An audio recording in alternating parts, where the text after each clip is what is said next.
Hello friends, NPS study centre में आपका स्वागत है। आज हम फिर से एक नए सेशन के साथ जुड़ रहे हैं।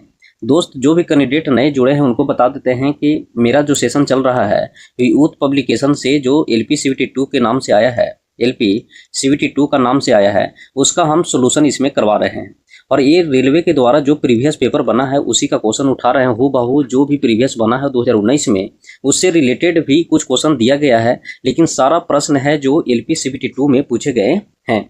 अगर बात करिएगा तो आपको हम कंप्लीट जो करवाए हैं वो वर्क पावर एनर्जी करवाए हैं, वर्क पावर एनर्जी। और इसी के साथ एक और लास्ट लेक्चर जो जाएगा वो जाएगा सेफ्टी एंड हेल्थ का, सेफ्टी एंड हेल्थ का।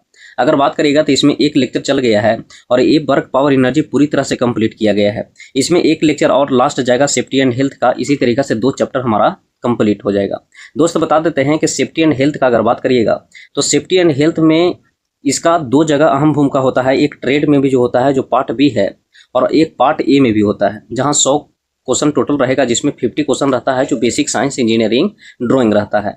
तो आपको दोनों मिला के 4 से 5 क्वेश्चन देखने को मिलेगा सेफ्टी एंड हेल्थ के।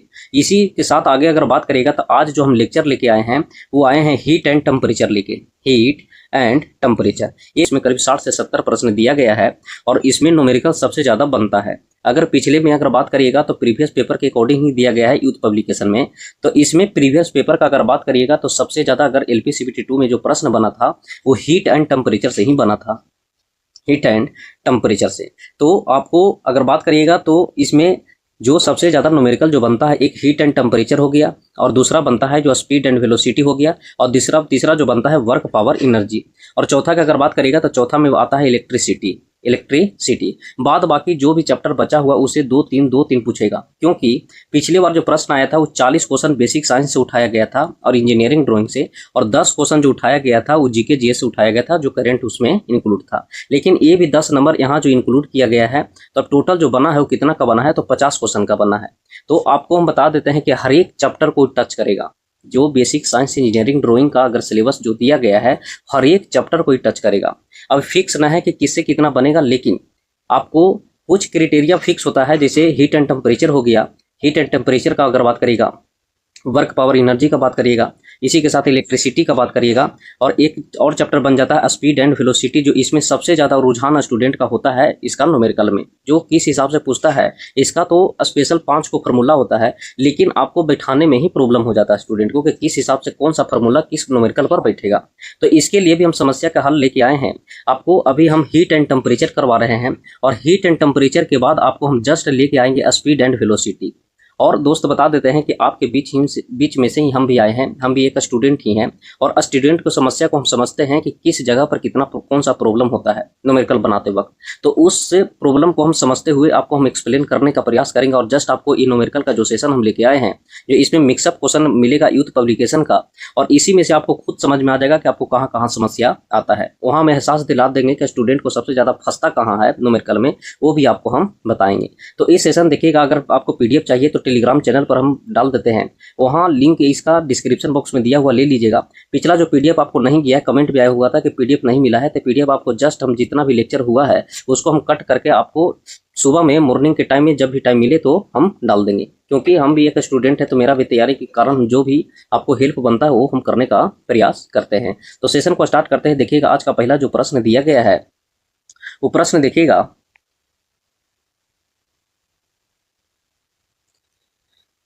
इस प्रश्न में अगर इस प्रश्न को बनाते समय अगर बात करिएगा, बोला गया है कि 90 डिग्री सेल्सियस तापमान वाले आधा लीटर गर्म पानी को 10 डिग्री सेल्सियस तापमान वाले 3.5 लीटर ठंडे पानी के साथ मिलाया जाता है, तो कोई भी ऊष्मा हानि न होने पर अंतिम संतुलन तापमान क्या होता है।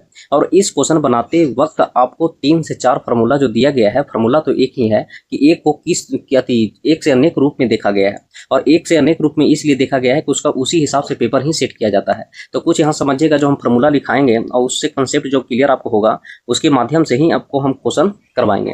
अगर बात करते हैं कि अगर यहाँ मिक्सर का अगर क्वेश्चन देता है कि मिश्रण का तापमान क्या होगा, तो मिश्रण के तापमान निकालने के लिए अगर बर्फ और जल का मिश्रण अगर आपको दे दे, अगर यहाँ से पूछ दे कि बताइए कि बर्फ और जल का मिश्रण बताइए, बर्फ और जल का मिश्रण बताइए, तो बर्फ और जल का मिश्रण का अगर बात करेगा तो बर्फ और जल का मिश्रण के लिए लिखिएगा, एक सेकंड, अगर यहाँ हम बात करते हैं पहला में बर्फ और जल का मिश्रण का, बर्फ और जल का मिश्रण का अगर बात करिएगा तो बर्फ और जल के मिश्रण के लिए एम जो आइस होता है, ये आइस हो गया बर्फ, वो minus queues ice by 2 plus 80 plus T बराबर, फिर लिखिएगा एम वाटर और क्यू डब्ल्यू माइनस टी होता है। ये किसके फॉर्मूला हुआ है? तो आपको बर्फ और जल के मिश्रण का तापमान पूछेगा, तो अगर बर्फ और जल के मिश्रण का तापमान पूछता है तो आप सिंपल कुछ नहीं करिएगा, ये फॉर्मूला लगा दीजिएगा। बर्फ और मिश्रण अति जल का मिश्रण में पूछेगा तब एम आइस हो गया, आई का मतलब आइस का द्रव्यमान हो गया, माइनस क्यू आइस बाई 2 हो गया, तो क्यू आई जो हो गया उसका टेम्परेचर आपको देगा, किसका? तो बर्फ का, आइस का। ये 80 दिया है प्लस टी दिया है, तो टी हो गया मिश्रण का तापमान हो गया, एम डब्ल्यू हो गया जो वाटर का द्रव्यमान हो गया, और क्यू डब्ल्यू हो गया जो वाटर का जो टेम्परेचर देता है, क्वेश्चन में ही दिया जाता है, और टी होता है जो मिश्रण का ताप होता है। ये पहला हो गया। अगर दूसरा का अगर बात करेगा तो दूसरा जो पूछता है वो पूछता है बर्फ और जलवाष्प के मिश्रण में, बर्फ और जलवाष्प के में। अगर बर्फ और जलवाष्प का अगर बात करेगा तो इसका भी फॉर्मूला लिखिएगा कि एम जो आइस होता है वो माइनस क्यू आइस बटा 2 प्लस 80 प्लस टी इंटू बराबर, यहाँ हो जाता है एम वेपर लिख सकते हैं, तो एम वेपर हो गया और 640 माइनस टी होता है। ये फार्मूला जो आपको लगाना है वो जलवाष्प और बर्फ के केस में लगाना है। इसमें भी जो वेपर का दिया है वो मतलब जलवाष्प का द्रव्यमान दिया है 640 माइनस टी हो गया जो मिश्रण का ताप हो गया। तो ये दो फार्मूला लिखिएगा, ये दो फार्मूला हम आगे भी लगाएंगे। तीसरा का अगर बात करेगा तो इसी में तीसरा लिखिएगा, इसमें तीसरा का अगर हम बात करते हैं कि तीसरा किसके केस में पूछता है तो जल और जल के बारे में पूछता है, तब यहाँ जल और जल के बारे में पूछता है। अब ये बताइए कि एक जल होगा जो लो वाटर पर होगा और एक जो गर्म होगा वो हाई वाटर पर होगा, मतलब हाई पर होगा। तो अगर हम बात करते हैं एम एल का लो वाटर का अगर बात करते हैं तो एम एल जो होता है वो टी माइनस क्यू एल होता है, टी माइनस क्यू एल होता है। और अगर हाई का बात करेगा तो एम एच जो होता है वो टी माइनस क्यू एल होता है, या टी माइनस, एक सेकंड, अगर हाई का बात करिएगा तो हाई पहले आएगा ना, हाई टेम्परेचर होगा। तो ये बताइए क्यू एच माइनस टी हो जाएगा, क्यू एच माइनस टी हो जाएगा। अब ये बताइए कि एल लिए हैं लो वाटर के लिए और एच लिए हाई वाटर के लिए। अब ये बताइए कि मिश्रण का तापमान अगर हम बोलेंगे कि अगर एक में 20 डिग्री सेल्सियस दिया गया है और दूसरा में 30 डिग्री सेल्सियस दिया हुआ है, तो आपका जो मिश्रण का जो तापमान देखने को मिलेगा वो इसी के बीच में देखने को मिलेगा, 20 से बड़ा देखने को मिलेगा और 30 से छोटा देखने को मिलेगा। तो इसमें ये बताइए कि अगर लो टेम्परेचर जो देगा लो पर, तो लो टेम्परेचर तो जो मिश्रण का तापमान आएगा इससे तो बड़ा आएगा, अति छोटा आएगा। तो ये बताइए टी माइनस क्यू डब्ल्यू हो गया, तो ये हो गया छोटा। लेकिन हाई टेम्परेचर वाला जो रहेगा वो क्या आएगा, तो मिश्रण के तापमान से छोटा आएगा, क्योंकि देखिए हाई वाला ये है तो इससे तो छोटा आने वाला है, और ये बताइए लो वाला ये है तो इससे तो बड़ा आने वाला है। तो इस हिसाब से फार्मूला आप लिख लीजिएगा। 3 फार्मूला आपको हम लिखाएं, 3 फार्मूला से ही आपको सारा क्वेश्चन इसका बन जाएगा। और ये 2 से 3 क्वेश्चन पेपर में बना है, 3 से 4 क्वेश्चन पूछा गया है पिछले बार 2019 में। अगर इसी के साथ एक और बनता है जलवाष्प के साथ तो वो भी सिंपल बन जाता है, चौथा भी लिख ही लीजिएगा। इसी तो कम क्वेश्चन बना था, लेकिन ये भी लिख लीजिएगा कि एम जो वाटर देता है, अगर इसका बात करिएगा ये जल और जलवाष्प का अगर हम बात करते हैं, जल और जलवाष्प का, जल और जलवाष्प का अगर बात करिएगा तो एम डब्ल्यू जो होता है तो M W T minus Q W होता है, Q T minus Q W होता है बराबर एम एस होता है जो 640 माइनस टी होता है। ये भी चौथा फार्मूला याद रखेगा। ये 4 को फार्मूला याद रखेगा, इस पर आपको हम न्यूमेरिकल जब करवाएंगे तो आपको क्लियर कंसेप्ट हो जाएगा। तो चलिए आज का पहला प्रश्न में हम देखेंगे कि पहला प्रश्न में क्या कहा गया है। पहला प्रश्न पढ़िएगा, इसमें सोल्यूशन दिया हुआ है कि हम कोशिश करेंगे सोल्यूशन से भी शॉर्ट बताने का आपको।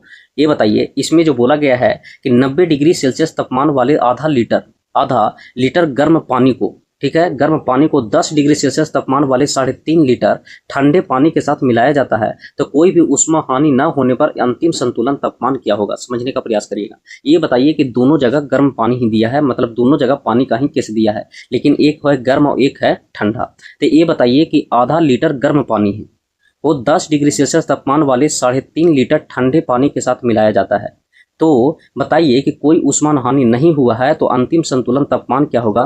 तो एक 90 डिग्री सेल्सियस दिया है जो हाई टेम्परेचर है और एक 10 डिग्री सेल्सियस दिया है जो लो टेम्परेचर है। तो यहाँ ऑप्शन जो आपको सेट मिलेगा वो मिलेगा 90 और 10 के बीच में ही आंसर आने वाला है, 90 और 10 के बीच में ही आने वाला है। तो यहाँ जो हम फार्मूला लगाएंगे, ये बताइए कि वाटर के केस में दिया है तो यहाँ से हम लगा सकते हैं कि एम जो लो वाटर होगा, किसके केस में, तो लो वाटर के केस में। तो ये बताइए कि एम एल लगाएंगे, M L T minus Q L बराबर, अगर हम एम हाई लिखेंगे, एम हाई हो गया फिर यहाँ क्या लिखेंगे तो क्यू एच माइनस टी, यही फार्मूला आपको लगाना है। अब ये बताइए कि लो वाटर वाला अगर बात करिएगा तो ये तो 90 डिग्री सेल्सियस हाई वाला है, तो लो का अगर बात करिएगा तो ये बताइए कि 3.5 लीटर ठंडे पानी दिया है, तो 3.5 लीटर को हम क्या लिखेंगे, देखिएगा इसमें ये बताइए कि लो वाला में कितना दिया है, तो 3.5 लीटर दिया है। 3 1/2 अगर करेंगे तो 3 दूनी 6 1 7/2 हम लिख दिए 3.5 लीटर, 7/2 हो गया। ये बताइए टी मिश्रण का ताप हमको निकालने के लिए बोला है। ये बताइए क्यू एल कितना दिया है, तो ये बताइए कि लो का कितना दिया है, 10 डिग्री सेल्सियस दिया है, तो 10 डिग्री सेल्सियस लिख लिए। इसी तरीका से ये बताइए कि एम हाई का कितना दिया है द्रव्यमान, तो आधा लीटर दिया है, तो आधा लीटर को 1/2 लिखेंगे। और ये बताइए हाई टेम्परेचर कितना दिया है, तो 90 दिया है और माइनस हमको टी निकालना है, बस यही करना है।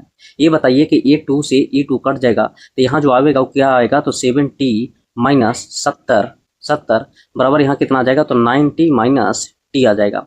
ये बताइए जब टी एन आएगा तो क्या हो जाएगा, 8T हो जाएगा। यहाँ हम लिख देंगे साइड में, देखिएगा यहाँ अगर हम लिखेंगे तो यहाँ कितना हो जाएगा, तो 8T हो जाएगा। और 8T बराबर कितना हो जाएगा, तो 70 ऊने चल जाएगा तो कितना हो जाएगा, तो 70 माइनस 9 7 16 160 हो जाएगा, क्योंकि प्लस हो जाएगा। तो ये बताइए 9 7 16 160 हो गया, तो टी का अगर बात करिएगा तो टी कितना आ गया, 8 दूनी 16 20 डिग्री सेल्सियस आ गया। तो इसका राइट आंसर का अगर बात करिएगा तो राइट आंसर हो जाएगा ऑप्शन नंबर बी।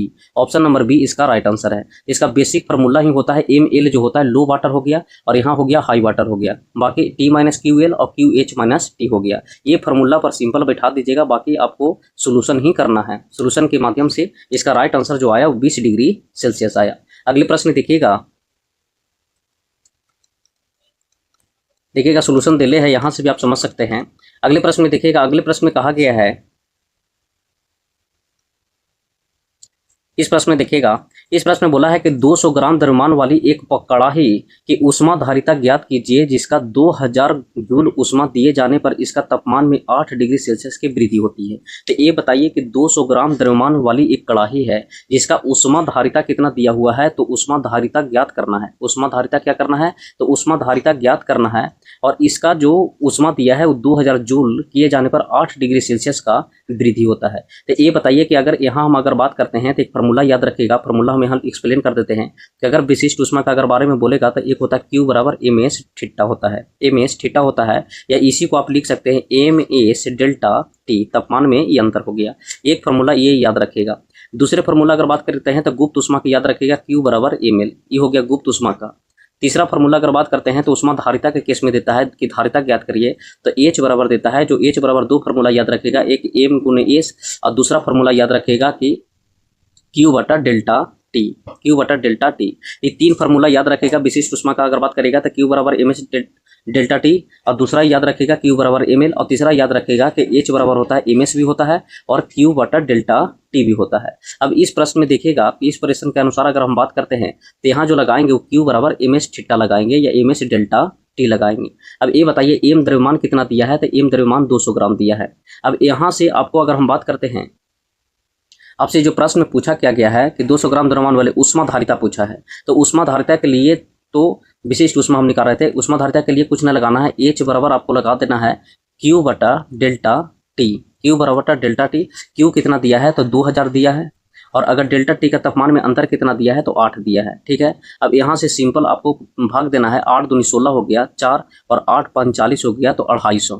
तो यहाँ जो राइट आंसर हो जाएगा कितना, तो 250 आना चाहिए, तो 250 जूल पर केल्विन होगा, तो राइट आंसर हो जाएगा ऑप्शन नंबर ए, 250 जूल पर केल्विन। आपको हम धारिता के लिए फार्मूला भी बताए थे कि धारिता के लिए दो फार्मूला होता है, एक होता है धारिता के लिए MS द्रव्यमान गुने विशिष्ट ऊष्मा हो गया, एक हो गया ये, और दूसरा अगर बात करिएगा तो H बराबर एक होता है, कौन सा था, Q बाई डेल्टा T होता है। ये बहुत आसान होता है, अगर फार्मूला में आपको ऊष्मा दे दिया है कि 2000 जूल ऊष्मा खर्च होता है, तो 2000 बटा तापमान में अंतर 8 हो गया, तो सिंपल भाग दीजिएगा तो ऊष्मा धारिता निकल के चला आएगा। तो राइट आंसर हो जाएगा ऑप्शन नंबर ए। अगले प्रश्न देखिएगा, अगले प्रश्न में कहा गया है, इसमें बोला गया है कि 1.25 ग्राम नाइट्रोजन जूल पर ग्राम की वाष्पीकरण की विशिष्ट गुप्त ऊष्मा ज्ञात करना है। विशिष्ट गुप्त ऊष्मा ज्ञात कीजिए यदि इसके क्वथनांक 196 डिग्री सेल्सियस पर संघनित होने पर 250 जूल ऊष्मा मुक्त करता है। अब ये बताइए कि गुप्त ऊष्मा हमको बोला है कि हमको गुप्त ऊष्मा ज्ञात करना है, तो ये बताइए कि गुप्त ऊष्मा के लिए हम फार्मूला बताए थे कि Q बराबर ml होता है। अब ये बताइए कि हमको गुप्त ऊष्मा एल हम निकालना है, तो एल बराबर हम क्या लिख लेंगे, तो Q बटा m लिखेंगे। अब ये बताइए कि एल हमको निकालना है तो क्यू कितना दिया है, 250 जूल दिया है। और अगर हम क्यू 250 जूल हो गया और द्रव्यमान का बात करेगा तो द्रव्यमान कितना दिया है, तो 1.25 दिया है। तो ये बताइए 1.25 को 125 गुने ऊपर हम 100 कर देंगे, काहे कि पॉइंट जाएगा तो घटाएंगे तो ऊपर 100 से मल्टीपल हो जाएगा। अब कुछ ना करना है, इसको सिंप्लीफाई कर लीजिए। ये बताइए कि 2 मरतबे 250 कटेगा इससे, तो हम कह सकते हैं कि एल जो आएगा वो कितना आएगा, तो 200 आएगा। तो राइट आंसर हो जाएगा ऑप्शन नंबर बी। इसका राइट आंसर हो जाएगा गुप्त ऊष्मा कितना आया है, तो 200 आया है। अगले प्रश्न देखिएगा, 200 जूल आ गया क्यू, यदि 250 जूल दिया था। तो ये बताइए, देखिए अगर बात करते हैं तो गुप्त ऊष्मा कितना है, तो गुप्त ऊष्मा स्थिर ताप पर किसी भी पदार्थ के एकांक द्रव्यमान की अवस्था परिवर्तन के लिए आवश्यक ऊष्मा को इस पदार्थ की गुप्त ऊष्मा कहते हैं और इसे एल से सूचित किया जाता है। अगले प्रश्न देखिएगा,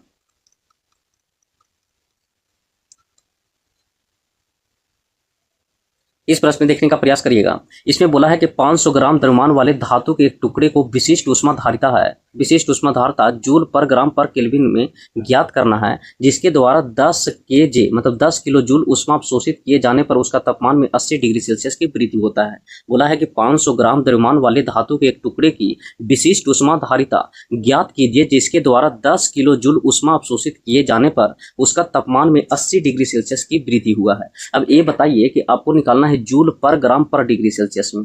अब इसका एस का मान निकालना है, तो आपको पता हम बताए थे कि क्यू बराबर जो होता है वो क्या होता है, तो एम एस डेल्टा टी होता है। एम एस डेल्टा टी आपको एस निकालना है, तो एस हमको निकालने के लिए हम क्या करेंगे, तो क्यू बटा एम डेल्टा टी कर देंगे। अब यहाँ तक सिंपल फार्मूला के साथ था। अब यहाँ बैठाना है, तो एस हमको निकालने के लिए हम कुछ न करेंगे, एस बराबर यहाँ लिखेंगे। और ये बताइए क्यू कितना दिया है, तो 10,000 अति 10 किलो जूल को हम 10,000 जूल लिख सकते हैं। ये बताइए, ये 10,000 जूल हो गया। बटा ये बताइए द्रव्यमान कितना दिया है, तो 500 ग्राम दिया है। अब यहाँ थोड़ा ध्यान दीजिएगा, आपको ग्राम में ही पूछ रहा है, तो आपको किलो में करने के अति केजी में करने की कोई जरूरत नहीं है।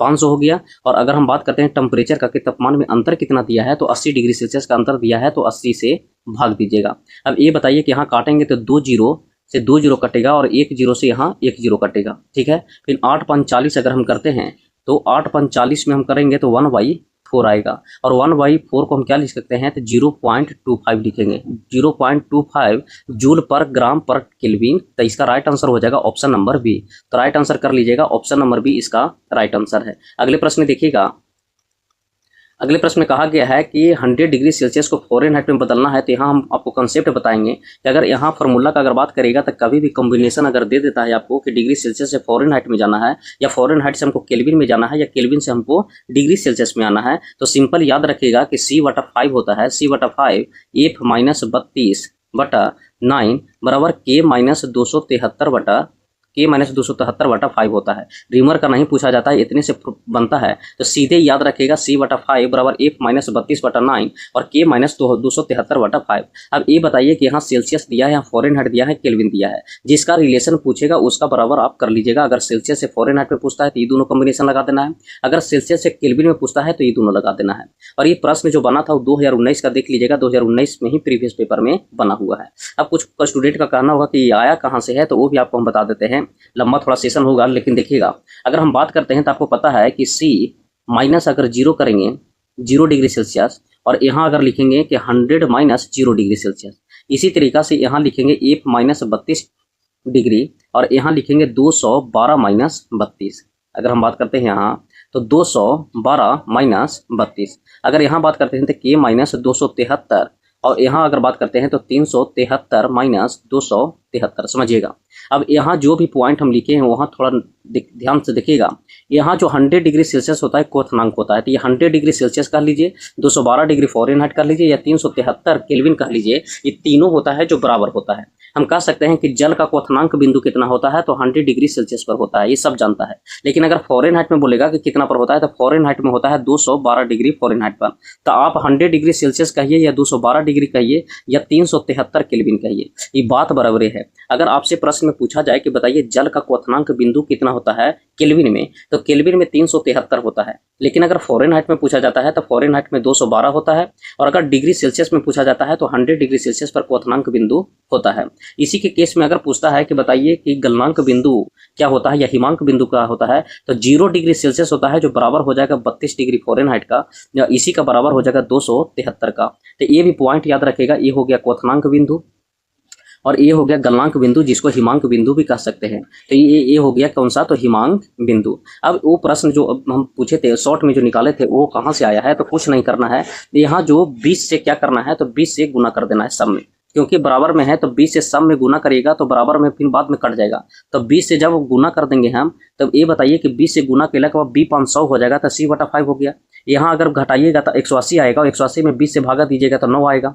यहाँ 273 है और यहाँ 373 में से 273 जाएगा तो 100 बचेगा, 20 से भागा दीजिएगा तो 5 आएगा। तो यहाँ जो फाइनल आपको रिजल्ट जो देखने को मिलेगा c/5 f - 32/9 और k - 273 बटा क्या हो जाएगा, 5 हो जाएगा। तो ये प्रश्न आप जो भी हम समझाना चाह रहे थे तो समझ गए होंगे, क्योंकि यहाँ लिखने में प्रॉब्लम होता है, तो इसीलिए हम शॉर्ट में ही यहाँ बताएं कि 20 से गुना कर लीजिएगा। जब 20 से काटिएगा तो ये 0 तो खत्म हो जाएगा, तो 5 मरतबे ई कट जाएगा। यहाँ अगर बात करिएगा तो ई कटाइएगा तो 180 आएगा, तो ई काटिएगा तो यहाँ 9 मरतबे खत्म हो जाएगा। यहाँ आएगा 100, तो यहाँ 5 मरतबे खत्म हो गया। तो देखिए 5 लिखे हैं, 9 लिखे हैं और 5 लिखे हैं। अब सिंपल आप क्वेश्चन पर चलिए, आपको क्वेश्चन बहुत आसानी से समझ में आएगा। ये बताइए कि डिग्री सेल्सियस से आपको फ़ारेनहाइट में पूछा है, तो आपको पता है कि c/5 होता है f - 32 बटा क्या होता है, तो 9 होता है। अब ये बताइए कितना दिया है, तो -100 डिग्री सेल्सियस दिया है, 5 हो जाएगा, और f - 32 बटा 9 हो जाएगा। ये बताइए कि b 500 से यहाँ से कटेगा तो 9 दूनी 18 हो गया, -180 डिग्री हो गया। कितना हो गया, तो -180 डिग्री हो गया। तो -180 डिग्री बराबर हो गया f - 32। तो ये बताइए कि f जब निकालिएगा तो f जो आएगा वो 32 से नहीं आएगा प्लस में, तो कितना हो जाएगा, -148 बचेगा, -148 बचेगा। तो -148 डिग्री इसका राइट आंसर हो जाएगा ऑप्शन नंबर ए। अगले प्रश्न देखिएगा,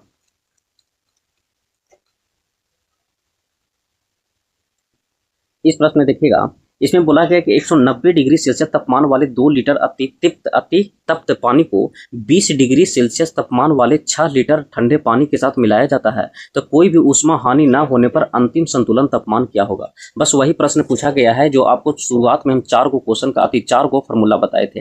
अब यहाँ थोड़ा हम स्पेस ले लिए हैं, यहाँ समझने का प्रयास करिएगा। बोला है कि 190 डिग्री सेल्सियस तापमान वाले 2 लीटर अति तप्त पानी को 20 डिग्री सेल्सियस तापमान वाले 6 लीटर ठंडे पानी के साथ मिलाया जाता है, तो कोई भी ऊष्मा नहीं हानि हुआ है। अब यहाँ से आपको समझना है कि 190 डिग्री सेल्सियस हाईएस्ट टेम्परेचर है और 20 डिग्री सेल्सियस मिनिमम टेम्परेचर है। अब इसी के बीच में जो भी मिश्रण तापमान आने वाला है, अब देखिए सारा जो ऑप्शन दिया है इसी के बीच में दिया है, तो यहाँ से आप ऑप्शन नहीं छाड़ सकते हैं। अब सिंपल ये देखिए कि हाई टेम्परेचर दिया है, तो हाई टेम्परेचर के लिए हम द्रव्यमान कितना लेंगे, तो 2 लीटर लेंगे। ये बताइए हाई टेम्परेचर के लिए 2 लीटर टेम्परेचर लेंगे, या सिंपल फार्मूला आप पहले हम लिख देते हैं तो ज़्यादा समझ में आएगा। ये बताइए कि अगर हम बात करते हैं एम वाटर का, तो एम वाटर का अगर फार्मूला का हम बात करते हैं, एक सेकंड, एम वाटर जो होगा वो क्या हो जाएगा, तो एम वाटर हो जाएगा, ये बताइए एम लो वाटर हो गया, तो यहाँ जो होगा वो ये बताइए कि लो वाटर के लिए आएगा तो T - Q वाला आएगा, T - QL आएगा। अगर यहाँ एम हाई वाटर का अगर बात करेंगे तो यहाँ QH माइनस क्या आएगा, तो T आएगा, मिश्रण का ताप आएगा। अब सिंपल इस पर फॉर्मूला पर बैठा लीजिए। ये बताइए लो वाटर का कितना दिया है, 6 लीटर दिया है। ये बताइए कि 20 डिग्री सेल्सियस तापमान वाले 6 लीटर है, तो ये बताइए कि यहाँ 6 लिख लिए, T माइनस यहाँ कितना हो गया, तो 20 डिग्री सेल्सियस हो गया। और ये बताइए कि एम हाई दिया है, तो हाई के लिए कितना दिया है, 2 लीटर दिया है। और ये बताइए उसका टेम्परेचर कितना दिया है, तो 190 दिया है, माइनस T है। अब कुछ न करना है, यहाँ से आप सिंपल सोल्यूशन कर लीजिए।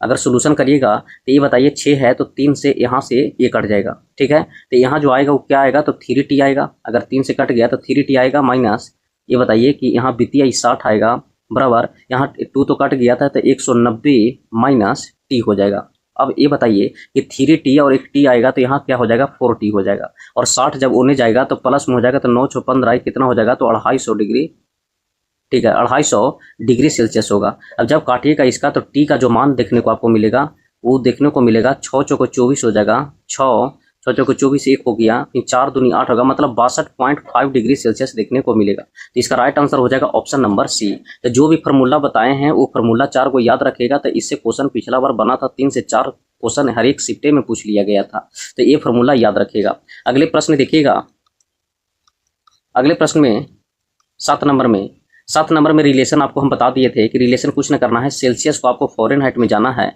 तो सेल्सियस के लिए हम बताए थे कि c/5 होता है, f - 32/9 होता है। अब सेल्सियस पे हमको निकालने के लिए बोल रहा है, तो c/5 हो गया, और दिया कितना है, तो 167 फ़ारेनहाइट दिया है, -32 बटा क्या लिखेंगे, 9 लिखेंगे।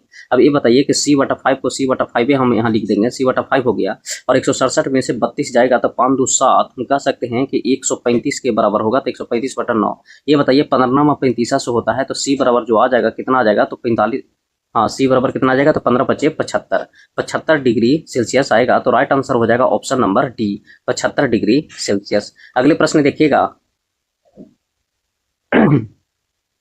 इस प्रश्न में कहा गया है, इसमें बोला गया है कि एथिल एल्कोहल में संलयन की विशिष्ट गुप्त ऊष्मा 100 जूल पर ग्राम है और उस स्थिति में 2.25 ग्राम एथिल एल्कोहल द्वारा अवशोषित ऊष्मा ज्ञात कीजिए जब यह इसके गलनांक -114 डिग्री सेल्सियस पर पिघल जाता है। बोला है कि एथिल एल्कोहल की संलयन की विशिष्ट गुप्त ऊष्मा का अगर बात करिएगा तो विशिष्ट गुप्त ऊष्मा जो दिया गया है वो कितना दिया गया है, तो 100 जूल पर। ये बताइए कि एल हमको दे दिया है कितना, तो 100 जूल पर ग्राम दे दिया है, 100 जूल पर ग्राम दे दिया है, ठीक है। और उस स्थिति में आपको द्रव्यमान जो दिया गया है वो 2.25 ग्राम एथिल एल्कोहल दिया गया है। तो आपसे अवशोषित ऊष्मा पूछा जा रहा है। तो आपसे पता है कि क्यू बराबर क्या होता है, तो ml होता है। तो क्यू का क्यू लिखेंगे, द्रव्यमान कितना है, तो 2.25 को हम क्या लिखेंगे, तो 25/100 लिखेंगे। और ये बताइए कि एल कितना दिया है, तो एल जो दिया है वो हमारा 100 दिया है। तो ये बताइए कि यहाँ से ये जो 100 कटेगा तो 225 आ जाएगा। तो हम कह सकते हैं कि क्यू बराबर कितना जूल आया है, तो 225 जूल आया है। तो राइट आंसर हो जाएगा ऑप्शन नंबर सी। फार्मूला जो हम बताए थे वो याद रखेगा। हम फार्मूला क्या बताए थे कि अगर विशिष्ट ऊष्मा धारिता अगर ज्ञात करने के लिए बोले या विशिष्ट ऊष्मा, तक सिंपल लगाइएगा क्यू बराबर MS डेल्टा टी हो गया। अगर बोलेगा कि बताइए खाली धारिता निकालना है तो H बराबर लगाइएगा MS और एक फार्मूला याद लगाना है, क्यू बटा क्या लगाना है, तो क्यू बटा डेल्टा टी लगाना है। ये हो गया ऊष्मा धारिता के केस में। अगर गुप्त ऊष्मा बोलता है तो गुप्त ऊष्मा होता है क्यू बराबर ml होता है। ये हो गया गुप्त ऊष्मा और ये हो गया विशिष्ट ऊष्मा। तो ये 3 फार्मूला यहाँ से याद रखिएगा। अगले प्रश्न देखिएगा। अगले प्रश्न में 9 नंबर में बोला गया है, 9 नंबर प्रश्न में बोला गया है कि 2.5 kg द्रव्यमान वाले एक स्टील के बर्तन की गुप्त ऊष्मा धारिता ज्ञात कीजिए। यदि इसके तापमान में 10 डिग्री सेल्सियस वृद्धि होती है तो स्टील की विशिष्ट ऊष्मा धारिता इतना दिया गया है, 500 जूल पर केजी पर केल्विन दिया गया है। आपसे पूछा गया है ऊष्मा धारिता ज्ञात करना है, बर्तन की गुप्त ऊष्मा धारिता ज्ञात करना है। अब ये बताइए कि गुप्त ऊष्मा धारिता के लिए आपको हम सिंपल फार्मूला जो हम बताए थे कि अगर आपसे पूछता है कि ऊष्मा धारिता के बारे में, तो H बराबर क्या लगा देना है, तो H बराबर क्यू बटा डेल्टा टी लगा देना है। H बराबर क्यू बटा डेल्टा टी लगा देना है। अब ये बताइए कि आपको क्यू तो दिया नहीं गया है, क्यों नहीं दिया गया है, और आपसे जो पूछा गया है कि बताइए कि ऊष्मा धारिता क्या होगा, स्टील की बर्तन की ऊष्मा धारिता ज्ञात करना है। तो सिंपल क्या करना है कि अगर हम यहाँ से अगर स्टील की विशिष्ट ऊष्मा धारिता अगर दे दिया है तो क्यू बराबर MS डेल्टा देखेंगे, क्यू बराबर MS डेल्टा टी अगर लगाते हैं तो क्यू अगर हमको निकालना है, द्रव्यमान कितना दिया है, तो 2.5 दिया है। और ये बताइए एस का मान कितना दिया है, तो 500 दिया है। और तापमान में अंतर कितना दिया है, तो 10 डिग्री सेल्सियस की वृद्धि होती है, तो यहाँ 10 डिग्री सेल्सियस की वृद्धि दे दी है। तो क्यू का अगर बात करते हैं तो ये बताइए कि ये पॉइंट से ये कट गया तो 25 पचे 125 से होगा, 25 पचे 125 होगा, 125 यहाँ हो गया। तो इसका अगर बात करिएगा तो 1250 जूल पर केल्विन पर डिग्री सेल्सियस अति केल्विन होगा। तो राइट आंसर हो जाएगा ऑप्शन नंबर ए। यहाँ बोला गया था 2.5 kg द्रव्यमान वाले एक स्टील के बर्तन की ऊष्मा धारिता ज्ञात करना है यदि इसके तापमान में 10 डिग्री सेल्सियस की वृद्धि हुआ है, 10 डिग्री सेल्सियस की वृद्धि हुआ है। तो इसका राइट आंसर हो जाएगा ऑप्शन नंबर ए।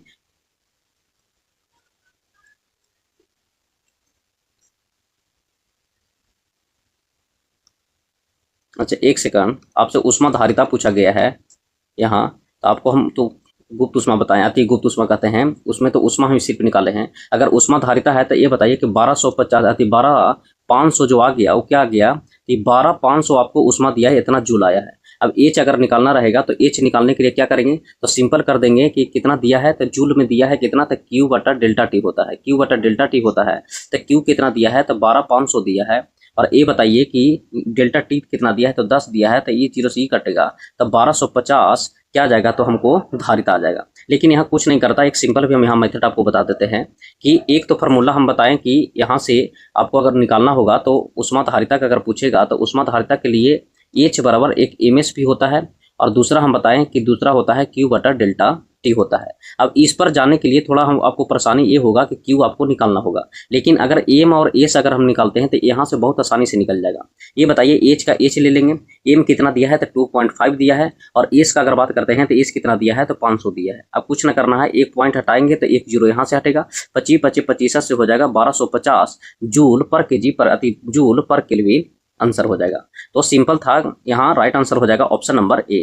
तो दोनों फार्मूला से आप निकाल सकते हैं, लेकिन ई वाला जो फार्मूला लगाइएगा तो आपको यहाँ आपको उष्मा पहले निकालना होगा, तब आपको बैठाना होगा उष्मा बटा डेल्टा टी पर। लेकिन यहाँ कुछ न करना ही, दोनों आपको क्वेश्चन में दिया हुआ है, द्रव्यमान भी दिया हुआ है, विशिष्ट उष्मा धारिता भी दिया हुआ है, तो सिंपली दोनों लगा के आपको उष्मा धारिता निकाल सकते हैं। तो राइट आंसर हो जाएगा ऑप्शन नंबर ए। अगले प्रश्न देखिएगा।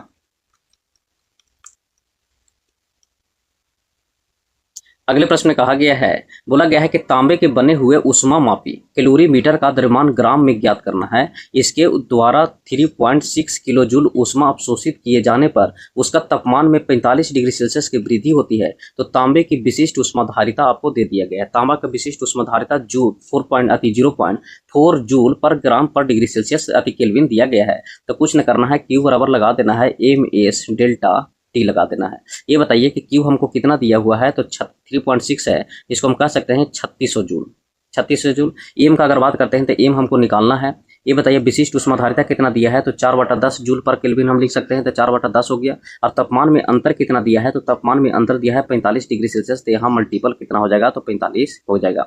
अब कुछ न करना है, काट लीजिए, 2×5 = 10, यहाँ से कट जाएगा, और 9×5 = 45, ये कट गया। और अगर बात करेगा तो 2×2 = 4 से ये कट गया, तो 9×2 = 18 हो गया। तो ये बताइए 18×2 = 36, यहाँ से कट जाएगा, तो 200 से यहाँ से ई कट जाएगा। तो हम कह सकते हैं कि एम जो आएगा वो कितना आ जाएगा, तो 200 ग्राम आएगा। तो राइट आंसर हो जाएगा ऑप्शन नंबर डी। अगले प्रश्न देखिएगा। अगले प्रश्न में कहा गया है, इस प्रश्न में बोला गया है कि 180 ग्राम द्रव्यमान के एक तवे की उष्मा क्षमता पता लगाएं। अगर 2400 जूल ताप प्राप्त करने पर उसका तापमान 50 डिग्री बढ़ जाता है। अभी बताइए उष्मा क्षमता बोला है, का मतलब धारिता ही बात कर रहा है। और धारिता बराबर हम दो फार्मूला बताए थे कि H बराबर होता है MS और एक होता है Q बटा डेल्टा T होता है। अब ये बताइए कि आपको द्रव्यमान के केस में दिया है और द्रव्यमान के साथ साथ आपको क्या दिया है, तो इसका तापमान में इतना अंतर दिया है। तो यहाँ से हम सिंपल कर सकते हैं कि अगर हमको उष्मा दे दिया है तो यही फार्मूला लगाने में सटीक होगा। तो Q कितना दिया है, तो 2400 दे दिया है Q, और ये बताइए तापमान कितना दिया है, तो 50 दिया है तापमान। यहाँ से 1 0 से 1 0 काटेंगे तो यहाँ जो होगा वो कितना हो जाएगा, तो 5 को 20 और 8 5 40 हो जाएगा। तो हम कह सकते हैं 48 जूल पर केल्विन हो जाएगा। तो राइट आंसर हो जाएगा ऑप्शन नंबर ए। अगले प्रश्न देखिएगा। अगले प्रश्न में कहा गया है, इस प्रश्न में बोला गया है कि 80 डिग्री सेल्सियस ताप पर 1.5 लीटर गर्म पानी को 40 डिग्री सेल्सियस ताप पर 2.5 लीटर ठंडे पानी में मिलाया जाता है। तो अंतिम समतुल्य ताप क्या होगा यदि उष्मा की कोई भी हानि लॉस नहीं हुआ है। सिंपल समझिएगा, जो भी चार को हम शुरू में कंसेप्ट बताए हैं उसी पर फिर क्वेश्चन रिपीट किया है कि 80 डिग्री सेल्सियस ताप पर 1.5 लीटर पानी है, ठीक है, और 40 डिग्री सेल्सियस पर 2.5 लीटर ठंडे पानी में मिलाया जाता है। तो एक लो वाटर हो गया, एक हाई वाटर हो गया। तो ये बताइए कि पहले हम 80 डिग्री सेल्सियस वाले का द्रव्यमान कितना दिया है, तो 1.5 लीटर दिया है। तो 1.5 लीटर को हम क्या ले सकते हैं कि 3/2 हो गया। और ये बताइए कि कितना डिग्री दिया है, तो 80 दिया है, तो 80 माइनस से तो छोटा आएगा। तो ये बताइए छोटा के लिए T लिख दिए। और ये बताइए आगे कितना दिया है, तो आगे दिया 2.5 लीटर, तो 2 दूनी 4 1 5/2 हो जाएगा। और ये बताइए कि जो मिश्रण का तापमान आएगा इससे तो छोटा आने वाला है, तो इससे तो बड़ा आने वाला है, तो T हो जाएगा। और कितना हो जाएगा, तो 40 डिग्री सेल्सियस हो जाएगा। सिंपल है, बेर बेर फार्मूला लिखने की जरूरत ना है। अगर आप प्रैक्टिस कर लीजिएगा तो डायरेक्ट लिखिएगा। ये बताइए A2 से E2 कटेगा, तो 38 24 240 माइनस 3T बराबर 5T माइनस 200 हो जाएगा। 200 ई साइड आएगा तो कितना हो जाएगा, तो 440 हो जाएगा, बराबर 3 होने जाएगा तो 5 3 8 T हो जाएगा। तो अगर T का बात करेगा तो 8 5 40 और 8 5 40, तो 55 डिग्री सेल्सियस आएगा। तो राइट आंसर हो जाएगा ऑप्शन नंबर बी। अगले क्वेश्चन देखिएगा। अगले प्रश्न में कहा गया है, इस प्रश्न में बोला गया है कि 300 ग्राम धातु के एक ब्लॉक की विशिष्ट उष्मा अति विशिष्ट ताप क्षमता क्या है। जब यह 12 किलो जूल की उष्मा को अवशोषित करता है तब इसका तापमान में 12 डिग्री से अति 50 डिग्री तक के बढ़ जाता है। अब ये बताइए कि आपसे जो प्रश्न पूछा गया था वो जूल पर ग्राम पर डिग्री केल्विन पूछा है, विशिष्ट उष्मा पूछा है, तो आपको पता है कि Q बराबर जो होता है वो MS डेल्टा T होता है। ये बताइए Q कितना दिया है, तो 12 K को हम 12,000 जूल बराबर M कितना दिया है, तो 300 ग्राम। अब ये बताइए हमको ग्राम में पूछा है तो इसको किलो में करने की कोई जरूरत, केजी में करने की कोई जरूरत नहीं है।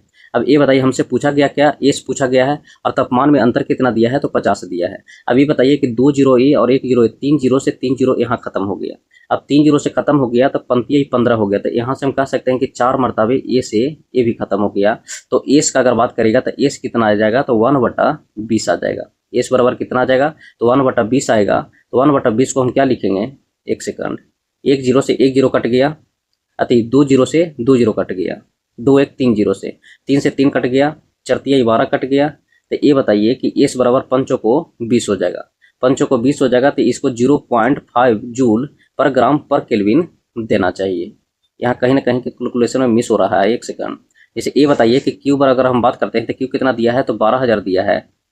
तो अगर हम लिखेंगे कि क्यू बराबर होता है एम एस डेल्टा टी। अब ये बताइए क्यू कितना दिया है, तो 12 किलो जूल दिया है, तो यहाँ 12 किलो को हम 12,000 लिख दिए। एम कितना दिया है, तो 300 ग्राम दिया है। एस हमको निकालना है और ई कितना दिया है, तो 50 डिग्री ताप बढ़ जाता है, तो ये हो गया 50। अब ये बताइए कि 2 जीरो से और एक जीरो, 3 जीरो से 3 जीरो खत्म हो गया।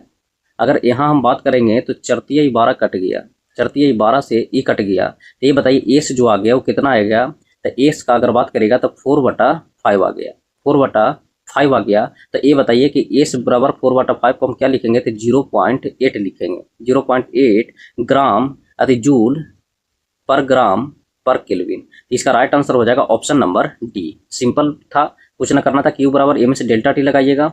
ये बताइए क्यू आपको दे दिया गया है, एम दे दिया है, एस निकालना है और तापमान में अंतर भी दे दिया है, तो राइट आंसर हो जाएगा ऑप्शन नंबर डी। अगले प्रश्न देखिएगा, देखिए सोल्यूशन भी दिया है, सोल्यूशन भी देख लीजिएगा। अगले प्रश्न में बोला है कि इस तो सिंपल क्वेश्चन है, आपको हम बताए भी थे कि अगर डिग्री सेल्सियस दिया फ़ारेनहाइट में जाना है तो C/5 बराबर F-32/9 है। ये बताइए C कितना दिया है, तो -150 दिया है, बटा 5 हो गया और F-32/9 हो गया। ये पंक्तियाँ 15 होगा तो -30 से ई कट गया, तो 9 से अगर करेंगे तो 9 27 -270 डिग्री सेल्सियस हो जाएगा। -270 डिग्री सेल्सियस बराबर F-32 हो गया, F-32 हो गया। ये बताइए F-32। तो ये बताइए कि F अगर निकालना रहेगा तो F इन्हें जब लाएंगे तो 32 तो इन्हें प्लस में हो जाएगा, तो 32 जब प्लस में हो जाएगा तो -270 अब प्लस अगर हम 32 करेंगे तो ये बताइए 32 करेंगे तो घटाइए, 2 चल गया तो 8 बच गया। ये जब बचा कितना, तो 6 में से 3 गया तो 3 हो गया। यहाँ कितना बच गया, तो 2 बच गया, तो -238 डिग्री सेल्सियस इसका राइट आंसर होगा, -238 डिग्री सेल्सियस। अगले प्रश्न, आज फॉरेन में हो तो डिग्री से जाती डिग्री हो जाएगा। अगले प्रश्न देखिएगा 15 नंबर में। 15 नंबर प्रश्न में बोला गया है कि 4.5 ग्राम नाइट्रोजन के वाष्पीकरण की विशिष्ट गुप्त ऊष्मा ज्ञात करना है यदि 196 डिग्री सेल्सियस के क्वथनांक पर संघनित होता है और जूल कितना है, तो 990 जूल ऊष्मा मुक्त करता है। तो क्यू बराबर क्या लगाना है, तो ml लगाना है। ये बताइए क्यू कितना दिया है, तो 990 दिया है। एम कितना दिया है, तो 4.5 ग्राम दिया है। अब ये बताइए कि हमको निकालना क्या है, तो गुप्त ऊष्मा तो एल हो गया। अगर एल हो गया तो ये बताइए कि यहाँ जो लिखेंगे वो कितना लिखेंगे, तो 00 हो जाएगा बटा 45 हो जाएगा। ठीक है, काटिएगा 9 मतलब अगर काटेगा तो 9 पचे 45 और 11 110 से ई कट जाएगा। ठीक है, 9 पचे 11 अगर हाँ 1100 से अपान से करेंगे तो 5 दूनी 10 और 5 को 20, 5 दूनी 10 हो गया, 5 दूनी 10 से 220 जूल पर ग्राम है, तो राइट आंसर हो जाएगा option number B. Option number B इसका राइट आंसर है। क्यू बराबर ml लगाइएगा जो गुप्त ऊष्मा का फॉर्मूला है। अगले प्रश्न देखिएगा, अगले प्रश्न का अगर हम बात करते हैं तो अगले प्रश्न में बोला गया है कि 86 डिग्री फ़ारेनहाइट में निम्नलिखित में से किसके बराबर होता है, तो कुछ न करना है, जो दिया गया है इसी पर बैठा लीजिएगा और इसका जो राइट आंसर देखने को मिलेगा ऑप्शन नंबर बी है। अगले प्रश्न देखिएगा, इस प्रश्न में कहा गया है, इसमें बोला गया है कि किसी भी सामग्री के मान जितना अधिक होगा, अगर हम बात करते हैं कि किसी भी सामग्री का मान अधिक होगा तो अगर गुप्त ऊष्मा अगर ऊष्मीय चालकता, बोला है कि किसी भी सामग्री की ऊष्मीय चालकता का मान जितना अधिक होगा उतना ही तेजी से वह ऊष्मा संचालित करेगा। सिंपल समझिएगा। जैसे ये बताइए कि ऊष्मा चालकता का अगर बात करते हैं तो कोई भी चालक लेते हैं तो सबसे ज्यादा जो चालकता देखने को मिलता है वो किसमें देखने को मिलता है, चांदी में। चांदी के बाद अगर कॉपर हो गया, कॉपर के बाद एल्यूमिनियम होगा। अब ये बताइए कोई भी सामग्री थी, सारा सामग्री के ही अति में आ गया है श्रेणी में। अब ये बताइए कि जिसका ऊष्मीय चालकता ज्यादा होगा उसी में ऊष्मा का संचालन भी बहुत तेजी से होगा, तो राइट आंसर हो जाएगा ऑप्शन नंबर डी। अगले प्रश्न देखिएगा, इस प्रश्न में बोला गया है कि किसी पदार्थ की मोलर विशिष्ट ऊष्मा क्षमता कितनी होती है। अगर मोलर विशिष्ट क्षमता का अगर बात करेगा कि मोलर विशिष्ट ऊष्मा क्षमता कितनी होती है, इसका डायरेक्ट याद रखिएगा कि 1/μ जो होता है QY/T होता है, डेल्टा QY/T होता है। तो सिंपल याद रखना है कि 1/μ जो होता है 1/μ गुने डेल्टा Q/T होता है। तो राइट आंसर हो जाएगा option number A 1/μ delta Q/T। अगले प्रश्न देखिएगा, अगले प्रश्न में कहा गया है, बोला गया है कि किसी भी पीतल की छड़ का चालकता दिया गया है। अनुप्रस्थ काट के क्षेत्रफल आपको 0.04 मीटर स्क्वायर और लंबाई का अगर बात करेगा तो 20 सेंटीमीटर है। तो यदि छड़ के दोनों सिरों पर 200 डिग्री सेल्सियस तापमान का अंतर बनाए रखा जाता है तो छड़ के माध्यम से ऊष्मा प्रवाह की दर क्या होगा। यहाँ एक और फॉर्मूला याद रखेगा जो हम लिखवा रहे हैं। अगर ऊष्मा प्रवाह की दर का अगर पूछेगा तो सीधे याद रखेगा क्यू वाई जो टी होता है वो होता है के ए डेल्टा टी वाई एल होता है। अब यहाँ एल जो हो गया वो लंबाई हो गया, डेल्टा टी हो गया तापमान में अंतर, ए हो गया क्षेत्रफल और के होता है जो उसका एक वैल्यू दिया जाता है जिसका नियतांक वैल्यू हम कहते हैं। अभी बताइए ऊष्मा की दर हमको निकालना है तो क्यू बाई टी जो निकालना है ये क्यू बाई टी लिख दिए। के का मान कितना दिया है तो 109 जूल पर 109 तो 109 दे दिए यहाँ। अब ये बताइए ए कितना दिया है तो 4/100 लिखेंगे, 4/100। और ये बताइए कि टी कितना दिया है, तापमान में अंतर कितना दिया है तो दोनों सिरों पर 200 डिग्री सेल्सियस का तापमान में अंतर दिया है, ठीक है। और बटा एल कितना दिया है तो लंबाई का अगर बात करेगा तो 20 सेंटीमीटर है और 20 सेंटीमीटर को मीटर में करने के लिए 100 से डिवाइड करेंगे तो 100 से डिवाइड करेंगे तो 100 तो ऊपर चला जाएगा। अगर हम 100 से डिवाइड करते हैं यही 100 उठ के कहाँ चल जाता है, ऊपर चल जाता है। ये 100 को हम डायरेक्ट ऊपर लिख सकते हैं। ये बताइए 100 हो गया कहाँ यहाँ। अभी बताइए कि ए 100 से ए 100 कटेगा। ये बताइए कि ए 20 से ए 20 कटेगा तो एक जीरो बच जाएगा तो यहाँ एक जीरो हम चिपका देंगे यहाँ, ठीक है। अब कुछ ना करना है, गुना कर लीजिए, 9 चौको 36 हो जाएगा, यहाँ 3 हो जाएगा और यहाँ 4 हो जाएगा तो 4360 इसका राइट आंसर देखने को मिलेगा। तो 4360 को अगर हम केजी में चेंज करना चाहते हैं कि हमको किलो में दिया है तो किलो में करने के लिए 1000 से डिवाइड करेगा तो एक जीरो से एक जीरो कटेगा तो 4.36 किलो जूल इसका राइट आंसर देखने को मिलेगा। अब सिंपल समझिएगा, एक बार और रिपीट हम क्वेश्चन को कर देते हैं। यहाँ जो फॉर्मूला लगेगा आपको क्यू बटा जो ऊष्मा के दर जो होता है वो के ए डेल्टा टी बाई एल होता है। अब ये बताइए क्यू बाई टी का अगर बात करेगा तो के कितना दिया है तो के दिया है 109 और ए कितना दिया है तो 0.4 दिया है तो 0.4 अति 0.04 दिया है उसको 4/100 लिखेंगे या 4/100 लिखेंगे। अब गुणने तापमान में अंतर कितना दिया है तो 200, अब बट्टा कितना दिया है लंबाई तो 20 और ये बताइए सेंटीमीटर में करने के लिए 100 से डिवाइड। अभी बताइए 100 से डिवाइड करेंगे तो 100 ऊपर जाएगा। अब बाकी कैलकुलेशन जब करिएगा तो उसको एक किलो में लाने के लिए 1000 से डिवाइड करेगा तो राइट आंसर देखने को मिलेगा कौन सा, तो 4.36 किलो जूल। तो राइट आंसर हो जाएगा ऑप्शन नंबर सी। अगले प्रश्न देखिएगा। अगले प्रश्न में कहा गया है कि उस सामग्री की पहचान करें जिसमें आयतन विस्तार उच्च गुणांक होता है। अगर हम बात करते हैं आयतन विस्तार गुणांक का कि उस सामग्री की पहचान करें जिसमें आयतन विस्तार गुणांक सबसे ज्यादा होता है, तो आयतन विस्तार गुणांक सबसे ज्यादा अगर बात करेगा तो एल्कोहल का होता है। यहाँ दिया भी गया था कि दिए गए विकल्पों के अनुसार एल्कोहल में आयतन विस्तार गुणांक उच्च होता है, तो राइट आंसर हो जाएगा ऑप्शन नंबर ए कि एल्कोहल का आयतन विस्तार गुणांक क्या होता है तो उच्च होता है। अगले प्रश्न देखिएगा। अगले प्रश्न में कहा गया है, इस प्रश्न में बोला गया है कि उस सामग्री की पहचान करें जिसमें आयतन विस्तार सर्वोच्च गुणांक होता है। बोला है कि उस सामग्री की पहचान करना है जिसमें आयतन विस्तार गुणांक सबसे ज्यादा होता है। तो इसका जो राइट आंसर देखने को मिलेगा, इसमें सारा का जो आयतन गुणांक लिख लीजिएगा, लिखवा देते हैं। इसमें अगर बात करेगा तो आयरन का अगर पूछ देगा कि बताइए आयरन का जो गुणांक कितना होता है, तो आयरन का 35 गुने 10 के पावर -6 होता है। 35 गुने 10 के पावर -6 होता है। अगर पारा का बोलेगा तो पारा का जो होता है वो 180 गुने 10 के पावर -6 होता है। और उसी तरीके से एल्युमिनियम का अगर पूछेगा कि एल्युमिनियम का कितना होता है, तो एल्युमिनियम का 75 गुने 10 के पावर -6 होता है। और पीतल का पूछेगा तो पीतल का होता है 56 गुने 10 के पावर -6 होता है। तो यहाँ बोला गया है कि उस सामग्री की पहचान करें जिसमें आयतन विस्तार गुणांक अगर बात करेगा तो आयतन विस्तार गुणांक सर्वोच्च गुणांक किसका होता है, तो पारा का होता है जो 180 गुने 10 के पावर -6 होता है। तो राइट आंसर हो जाएगा ऑप्शन नंबर डी।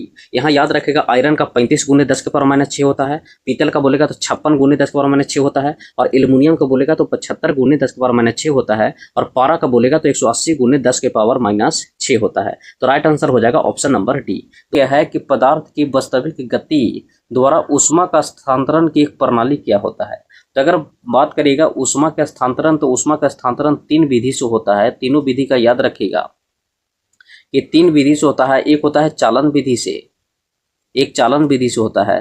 दूसरा का अगर बात करेगा तो दूसरा जो होता है वो संवहन विधि से होता है, और तीसरा अगर बात करेगा तो तीसरा जो होता है वो विकिरण विधि से होता है। तो 3 विधि से ऊष्मा का चालन होता है। चालन विधि से जो होता है वो ठोस में होता है, ठोस में, और संवहन विधि से होता है जो द्रव में होता है, और विकिरण होता है जो बिना माध्यम के गर्म करता है। तो अगर संवहन बोलेगा तो द्रव और गैस दोनों में हो जाता है, किसे, संवहन विधि से। तो वही बोला गया है कि पदार्थ की वास्तविक गति द्वारा ऊष्मा का जो स्थानांतरण होता है कौन से प्रणाली से होता है, तो कन्वेक्शन बोल देंगे, या चालन विधि संवहन विधि से होता है। तो राइट आंसर हो जाएगा ऑप्शन नंबर सी। अब यहाँ पूछेगा कि सबसे धीमा विधि कौन सा होता है, तो सबसे धीमा विधि जो होता है वो चालन विधि होता है। सबसे धीमा विधि चालन विधि, उससे फिर हो जाएगा संवहन विधि, और सबसे जो तेज होता है वो कौन सा होता है, तो विकिरण विधि होता है। और विकिरण विधि के माध्यम से ही सूर्य से प्रकाश जो पृथ्वी तक आता है ये बिना माध्यम के गमन करता है, कौन सा, विकिरण विधि। तो सबसे तेज कौन सा होता है, तो विकिरण विधि हो गया। उसके बाद कौन सा हो गया, संवहन विधि हो गया। और सबसे धीमा जो होता है वो चालन विधि होता है। तो यहाँ जो प्रश्न बोला गया था कि पदार्थ की वास्तविक गति द्वारा ऊष्मा का जो स्थानांतरण की प्रणाली कौन सा होता है, तो राइट आंसर हो जाएगा ऑप्शन नंबर सी, संवहन विधि। अगले प्रश्न देखिएगा, इसका एक्सप्लेन भी देख सकते हैं। इसका एक्सप्लेन में लिखा हुआ है कि ऊष्मा संचरण की संवहन प्रणाली तरल पदार्थ के अणुओं की वास्तविक गति के द्वारा ऊष्मा स्थानांतरण की एक प्रणाली है जो ठोस पदार्थ में संवहन प्रणाली का संभव नहीं है। मतलब ठोस प्रणाली में संभव जो संवहन प्रणाली संभव नहीं है। तो राइट आंसर हो जाएगा ऑप्शन नंबर सी। अगले प्रश्न देखिएगा, अगले प्रश्न की अगर हम बात करते हैं तो अगले प्रश्न में कहा गया है, इसमें बोला गया है कि 100 ग्राम भार वाले शीशे के किसी खंड को 20 डिग्री सेल्सियस से 50 डिग्री सेल्सियस तक गर्म किया जाता है, तो खंड में स्थानांतरित ऊष्मा की मात्रा की गणना करें। और इस शीशे की विशिष्ट ऊष्मा दे दिया गया है कि 27 जूल पर केजी पर केल्विन। अगर हम बात करते हैं 100 ग्राम भार वाले शीशे के किसी खंड को 20 डिग्री सेल्सियस से 50 डिग्री सेल्सियस तक गर्म किया जाता है, तो खंड में स्थानांतरित ऊष्मा की मात्रा की गणना करना है। तो ऊष्मा की मात्रा की गणना करने के लिए हम फॉर्मूला हम बताए थे कि Q बराबर याद रखेगा MS delta T, MS delta. तो Q आपसे पूछा जा रहा है, अब ये बताइए कि M दिया है 100 ग्राम, तो M ले लिए 100 ग्राम, और ये बताइए कि S जो दिया गया है वो केजी में दिया हुआ है, तो ये बताइए केजी करने के लिए इसको कितना से करेंगे भाग, तो 1000 से।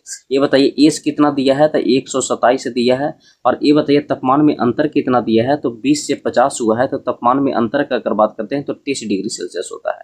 2 जीरो से 2 जीरो कटेगा, और 1 जीरो से 1 जीरो ये कटेगा। तो यहाँ से अगर हम गुना करेंगे तो Q जो आ जाएगा वो कितना आ जाएगा, तो हम बात करेंगे तो 381 जूल। तो इसका राइट आंसर हो जाएगा ऑप्शन नंबर बी।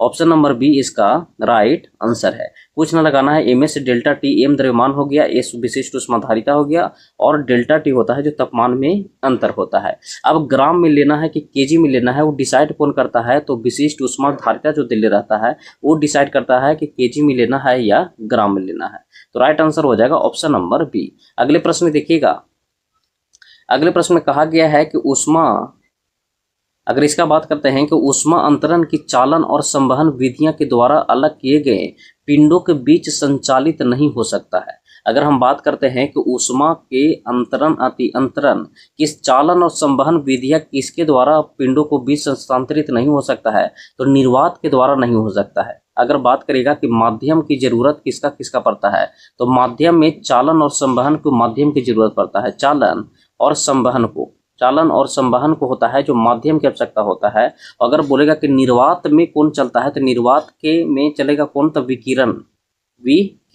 तो विकिरण के माध्यम से आप निर्वात में भी वस्तु को गर्म कर सकते हैं या ऊष्मा का स्थानांतरण कर सकते हैं। लेकिन बिना माध्यम के कौन हो गया, तो बिना माध्यम के विकिरण हो गया, और माध्यम के साथ चालन और संवहन हो गया। तो प्रश्न में यही बोला गया था कि ऊष्मा जो अंतरण की चालन और संवहन विधियां द्वारा अलग किए गए पिंड के बीच संचालित नहीं किया जा सकता है, तो निर्वात में संचालित नहीं किया जा सकता है। तो राइट आंसर हो जाएगा ऑप्शन नंबर सी। अगले प्रश्न देखिएगा,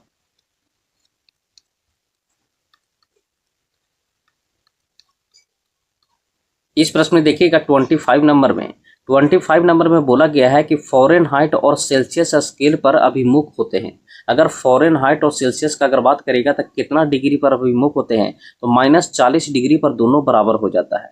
अगर इसका मेथड का अगर बात करते हैं तो आपको हम शुरुआत में ही मेथड बताए थे, और उसी का अगर अप्लाई करिएगा तो यहाँ सोल्यूशन भी वही हिसाब से दिया हुआ है। अगर हम बात करते हैं कि आपको हम बताए थे कि C/5 बराबर F-32 बटा 9 बराबर K-273/5।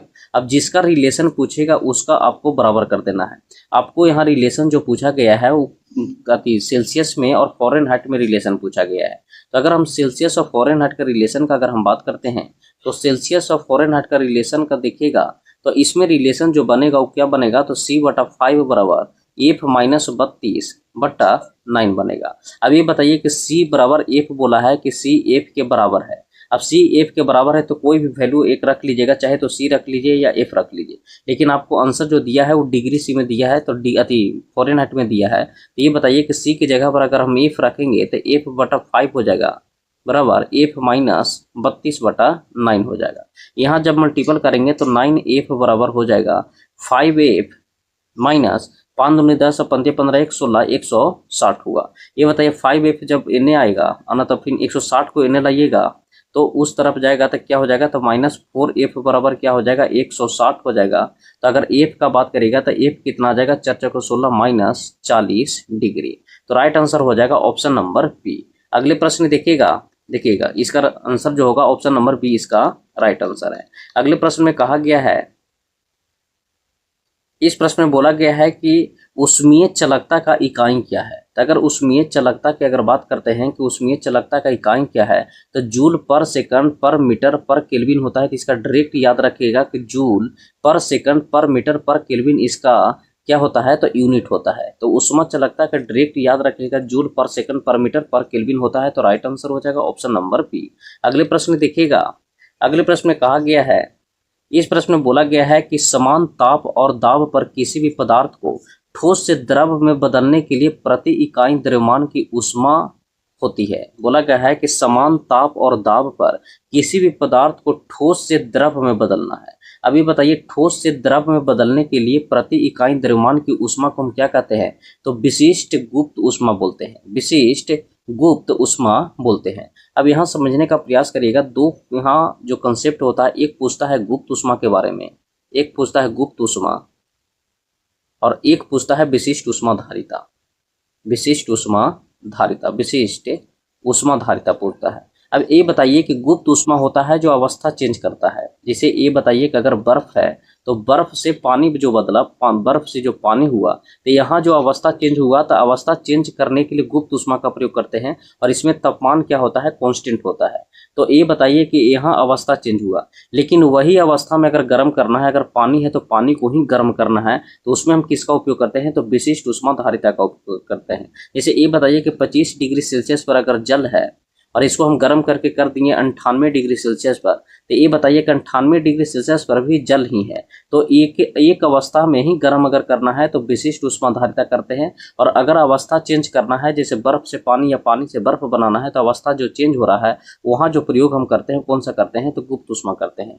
लेकिन यहाँ प्रश्न में बोला गया था कि अगर समान ताप पर, बोले थे टेम्परेचर कांस्टेंट है और समान ताप पर दाब पर किसी पदार्थ की ठोस से द्रव में जा रहा है।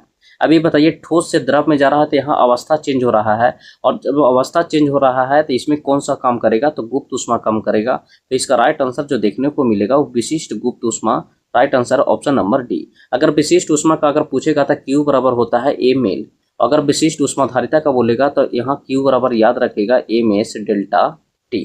अब यहाँ से बात करेगा गुप्त ऊष्मा का, तो गुप्त ऊष्मा कौन सा हो जाएगा, एल हो जाएगा। तो एल बराबर क्या आ जाएगा, Q/m आ जाएगा।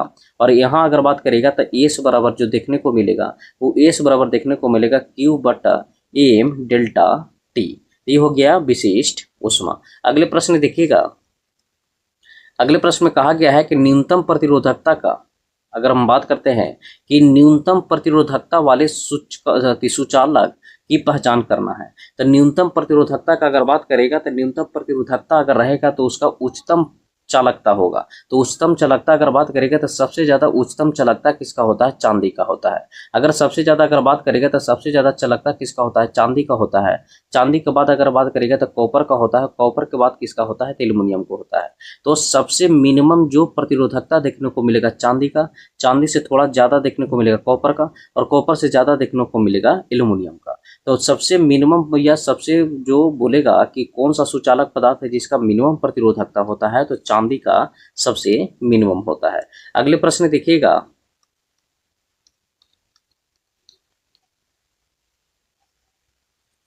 इस प्रश्न में कहा गया है, इसमें बोला गया है कि 24 सेंटीमीटर मोटाई वाले ईंट की दीवार की आंतरिक सतह तापमान 25 डिग्री सेल्सियस और बाह्य सतह का तापमान 5 डिग्री सेल्सियस सेल्सियस है तो दीवार के प्रति वर्ग मीटर के माध्यम से ऊष्मा में कमी की दर ज्ञात करना है। ऊष्मा में कमी की दर क्या होगी, जिसका ऊष्मीय चालकता दिया है 0.15 जूल। ठीक है, अब यहाँ से समझने का प्रयास करिएगा। हम एक फार्मूला भी आपको हम बताए थे कि एक क्षेत्रफल के केस में पूछ लेता है कि ऊष्मा की दर क्या होता है, तो ऊष्मा की दर का फार्मूला डायरेक्ट याद रखिएगा कि क्यू बाई जो टी होता है वो होता है के ए डेल्टा टी बाई एल होता है। तो के ए डेल्टा टी बाई एल होता है। तो यहाँ से सिंपल आप फार्मूला जब लगाइएगा तो ये बताइए कि क्यू बाई टी आपसे पूछा जा रहा है, तो क्यू बाई टी हो गया।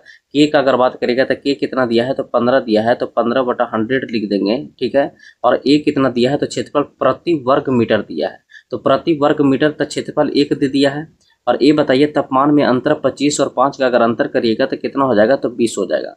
और लंबाई का अगर बात करिएगा तो लंबाई कितना दिया है, 24 सेंटीमीटर दिया है। तो 24 और सेंटीमीटर से मीटर में करने के लिए इसको 100 से हम डिवाइड करेंगे। अब ये 100 से डिवाइड करेंगे तो ये 100 जाके ऊपर जाएगा। तो अगर 100 ऊपर जाता है तो ये बताइए कि इस 100 को हम यहाँ लिख सकते हैं, स्पेस नहीं रहा है, देख लीजिएगा। अब ये बताइए कि इस 100 से इस 100 कटेगा। 24 का अगर बात करेगा तो 24 को काटने के लिए 5 या 15 काटेंगे, 38 24 काटेंगे, यहाँ से कट गया। अगर यहीं बात करिएगा तो ये बताइए कि 2 चौको 8 कटेगा और 5 चौको 20 कटेगा। ठीक है, तो 5 चौको 20 हो गया, तो 5 5 25 और 25/2 करिएगा तो 12.5 जूल पर सेकंड आ जाएगा। तो राइट आंसर हो जाएगा ऑप्शन नंबर सी। आपको जो फार्मूला लगाए हैं Q/T बराबर के ए डेल्टा टी बाई एल, ये फार्मूला के माध्यम से आप क्वेश्चन को बना सकते हैं। राइट आंसर हो जाएगा ऑप्शन नंबर सी। अगले प्रश्न देखिएगा। अगले प्रश्न में कहा गया है कि इस प्रश्न में बोला गया है कि 1 केजी पानी को 4 डिग्री सेल्सियस से 0 डिग्री सेल्सियस तक ठंडा किया जाता है, तो इसका आयतन पर क्या देखने को मिलेगा। तो यहाँ 2 केस बनता है, एक आयतन और एक घनत्व के केस में बनता है। तो अगर हम आयतन और घनत्व का केस का अगर हम बात करते हैं तो इसका फिगर के माध्यम से समझने का प्रयास करिएगा। फिगर में अगर बात करते हैं कि यहाँ जो हम देंगे, यहाँ लेंगे क्या, 0 डिग्री सेल्सियस। इसी तरीका से इस तरफ जो आवेगा वो क्या आवेगा, तो इन्हें आवेगा तो -1 डिग्री सेल्सियस, -2 डिग्री सेल्सियस आएगा। और इस तरफ जाएगा तो 1 डिग्री सेल्सियस हो जाएगा, 2 हो जाएगा, 3 हो जाएगा, और इसी तरीका से यहाँ 4 हो जाएगा। अगर हम बात करते हैं आयतन का, तो आयतन में क्या होगा कि आयतन में ऊपर से आएगा, बर्फ बनता है, क्योंकि बर्फ बनेगा कौन सा, माइनस में। तो माइनस में बर्फ इस तरफ है, तो यहाँ से जब इस तरीका से लाएंगे तो इस तरीका से हम फिगर बनाएंगे। अब यहाँ हम बात करेंगे कि सबसे मिनिमम कहाँ होता है, तो 4 डिग्री सेल्सियस पर सबसे मिनिमम होता है। तो यहाँ बर्फ था, तो अगर हम बात करते हैं कि यहाँ बर्फ हो गया, ये बताइए कि ये हो गया बर्फ का केस, और यहाँ अगर हम बात करते हैं तो यहाँ हो गया जो तापमान का केस हो गया। ठीक है, तो ये बताइए कि यहाँ बर्फ से अगर 0 डिग्री सेल्सियस इन्हें माइनस में आ गया तो बर्फ बन गया, और इन्हें जो आ जाएगा इन्हें क्या बन जाएगा, तो जल बन जाएगा। तो यहाँ हम कह सकते हैं कि जल हो गया। तो 0 डिग्री सेल्सियस से अगर बात करेंगे तो यहाँ से देखिएगा तो ये जो आ रहा है क्या हो रहा है, तो तापमान घट रहा है, जो आयतन क्या हो रहा है, घट रहा है। और 4 डिग्री सेल्सियस पर आयतन मिनिमम होता है, और 4 डिग्री सेल्सियस के बाद फिर आयतन बढ़ना शुरू हो जाता है। तो हम कह सकते हैं कि 4 डिग्री सेल्सियस से 0 डिग्री सेल्सियस तक ठंडा किया जाता है। तो यहाँ 4 डिग्री सेल्सियस और 4 डिग्री से 0 डिग्री सेल्सियस पर जाएंगे तो क्या हो जाएगा, आयतन बढ़ेगा। तो हम कह सकते हैं कि आयतन क्या हो सकता है, तो अधिक हो सकता है। आयतन क्या होगा, अधिक होगा। तो राइट आंसर हो जाएगा ऑप्शन नंबर डी। अगले प्रश्न देखिएगा। अगले प्रश्न में कहा गया है कि उस सामग्री की पहचान करें जिसमें आयतन विस्तार का उच्चतम गुणांक होता है। तो आयतन विस्तार का उच्चतम गुणांक अगर बात करेगा तो हम बताए थे कि पारा का ऑप्शन के अनुसार था, लेकिन यहाँ कठोर रबड़ दे दिया है, तो कठोर रबड़ का यहाँ उच्चतम प्रसार गुणांक देखने को मिलेगा।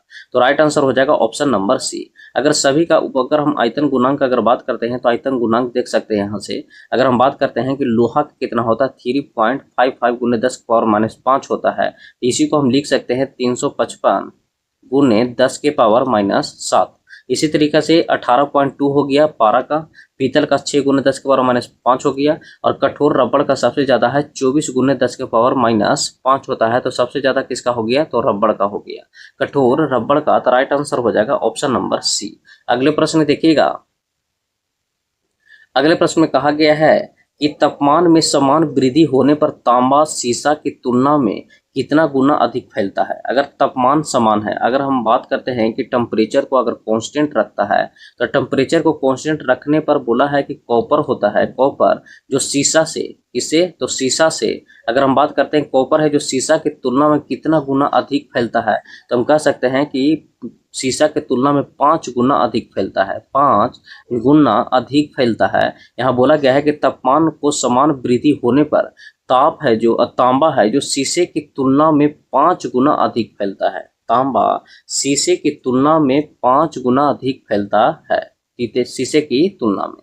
तो राइट आंसर हो जाएगा ऑप्शन नंबर बी। अगले प्रश्न देखिएगा। अगले प्रश्न में कहा गया है, बोला गया है कि 50 ग्राम भार वाले तांबे के किसी खंड को 20 डिग्री सेल्सियस से 60 डिग्री सेल्सियस तक गर्म किया जाता है तो खंड में कितनी ऊष्मा स्थानांतरित होगी। तांबे की विशिष्ट ऊष्मा दे दिया गया है 346 जूल पर केजी पर केल्विन। अब कुछ नहीं करना है, क्यू बराबर लगाना है MS डेल्टा टी। अब ये बताइए कि क्यू हमको निकालना है, एम कितना दिया है तो 50 दिया है, लेकिन 50 ग्राम दिया है और हमसे जो विशिष्ट ऊष्मा जो दिया है वो किस में दिया है तो केजी में दिया है। इसको केजी में करने के लिए 1000 से हम डिवाइड किए, ये कितना दिया है तो ये से दिया है 386। अगर ये बताइए टाइम में डिफरेंस माफ करिएगा, टाइम में डिफरेंस का अगर बात करेगा तो 20 और 60 के बीच में कितना हो गया, 40 डिग्री सेल्सियस का डिफरेंस हो गया। अगर हम बात करते हैं तो ये बताइए कि 1 0 से 1 0 कटेगा और ये 1 0 से ये 1 0 कटेगा। ये बताइए 2 मरतबे 5 दूनी 10 कट गया और ये 2 से करेंगे तो 2 दूनी 4 कट गया। तो यहाँ जो गुना करेंगे तो ये बताइए कि 6 दूनी 12, 8 दूनी 16, 1 7 हो गया और 3 दूनी 6 हो गया। तो हम कह सकते हैं कि इसका राइट आंसर हो जाएगा कौन सा, तो 600, 8 दूनी 16, 1 17, 3 दूनी 6, 1 क्या हो जाएगा 700, तो 772 जूल आ जाएगा। तो राइट आंसर हो जाएगा ऑप्शन नंबर डी 772 जूल हो गया। अगले प्रश्न देखिएगा, यहाँ मिला भी लीजिएगा, देखिएगा 772 ही दिया होगा, देखिए 772 जूल है। अगले प्रश्न देखिएगा। अगले प्रश्न में कहा गया है कि फ़ारेनहाइट पैमाना पर पानी का क्वथनांक और हिमांक बिल्कुल कितनी डिग्री से अलग होता है। अगर फ़ारेनहाइट पैमाना का अगर बात करते हैं तो आपको हम बताए थे कि फ़ारेनहाइट में अगर बोलेगा तो क्वथनांक कितना होता है तो 212 होता है। अगर फ़ारेनहाइट में अगर क्वथनांक का अगर बात करें हिमांक का बात करेगा तो कितना होता है तो 32 होता है। तो ये दोनों का अगर अंतर बात करेगा तो दोनों का अंतर अंग्रेजी में कितना होता है तो 180 डिग्री पर अंतर होता है किसका, फ़ारेनहाइट का। तो वही बोला है कि फ़ारेनहाइट पैमाने पर पानी का क्वथनांक और हिमांक में बिल्कुल कितना डिग्री से अलग हो जाता है तो 180 डिग्री से अलग हो जाता है। तो राइट आंसर हो जाएगा ऑप्शन नंबर डी। अगले प्रश्न देखिएगा।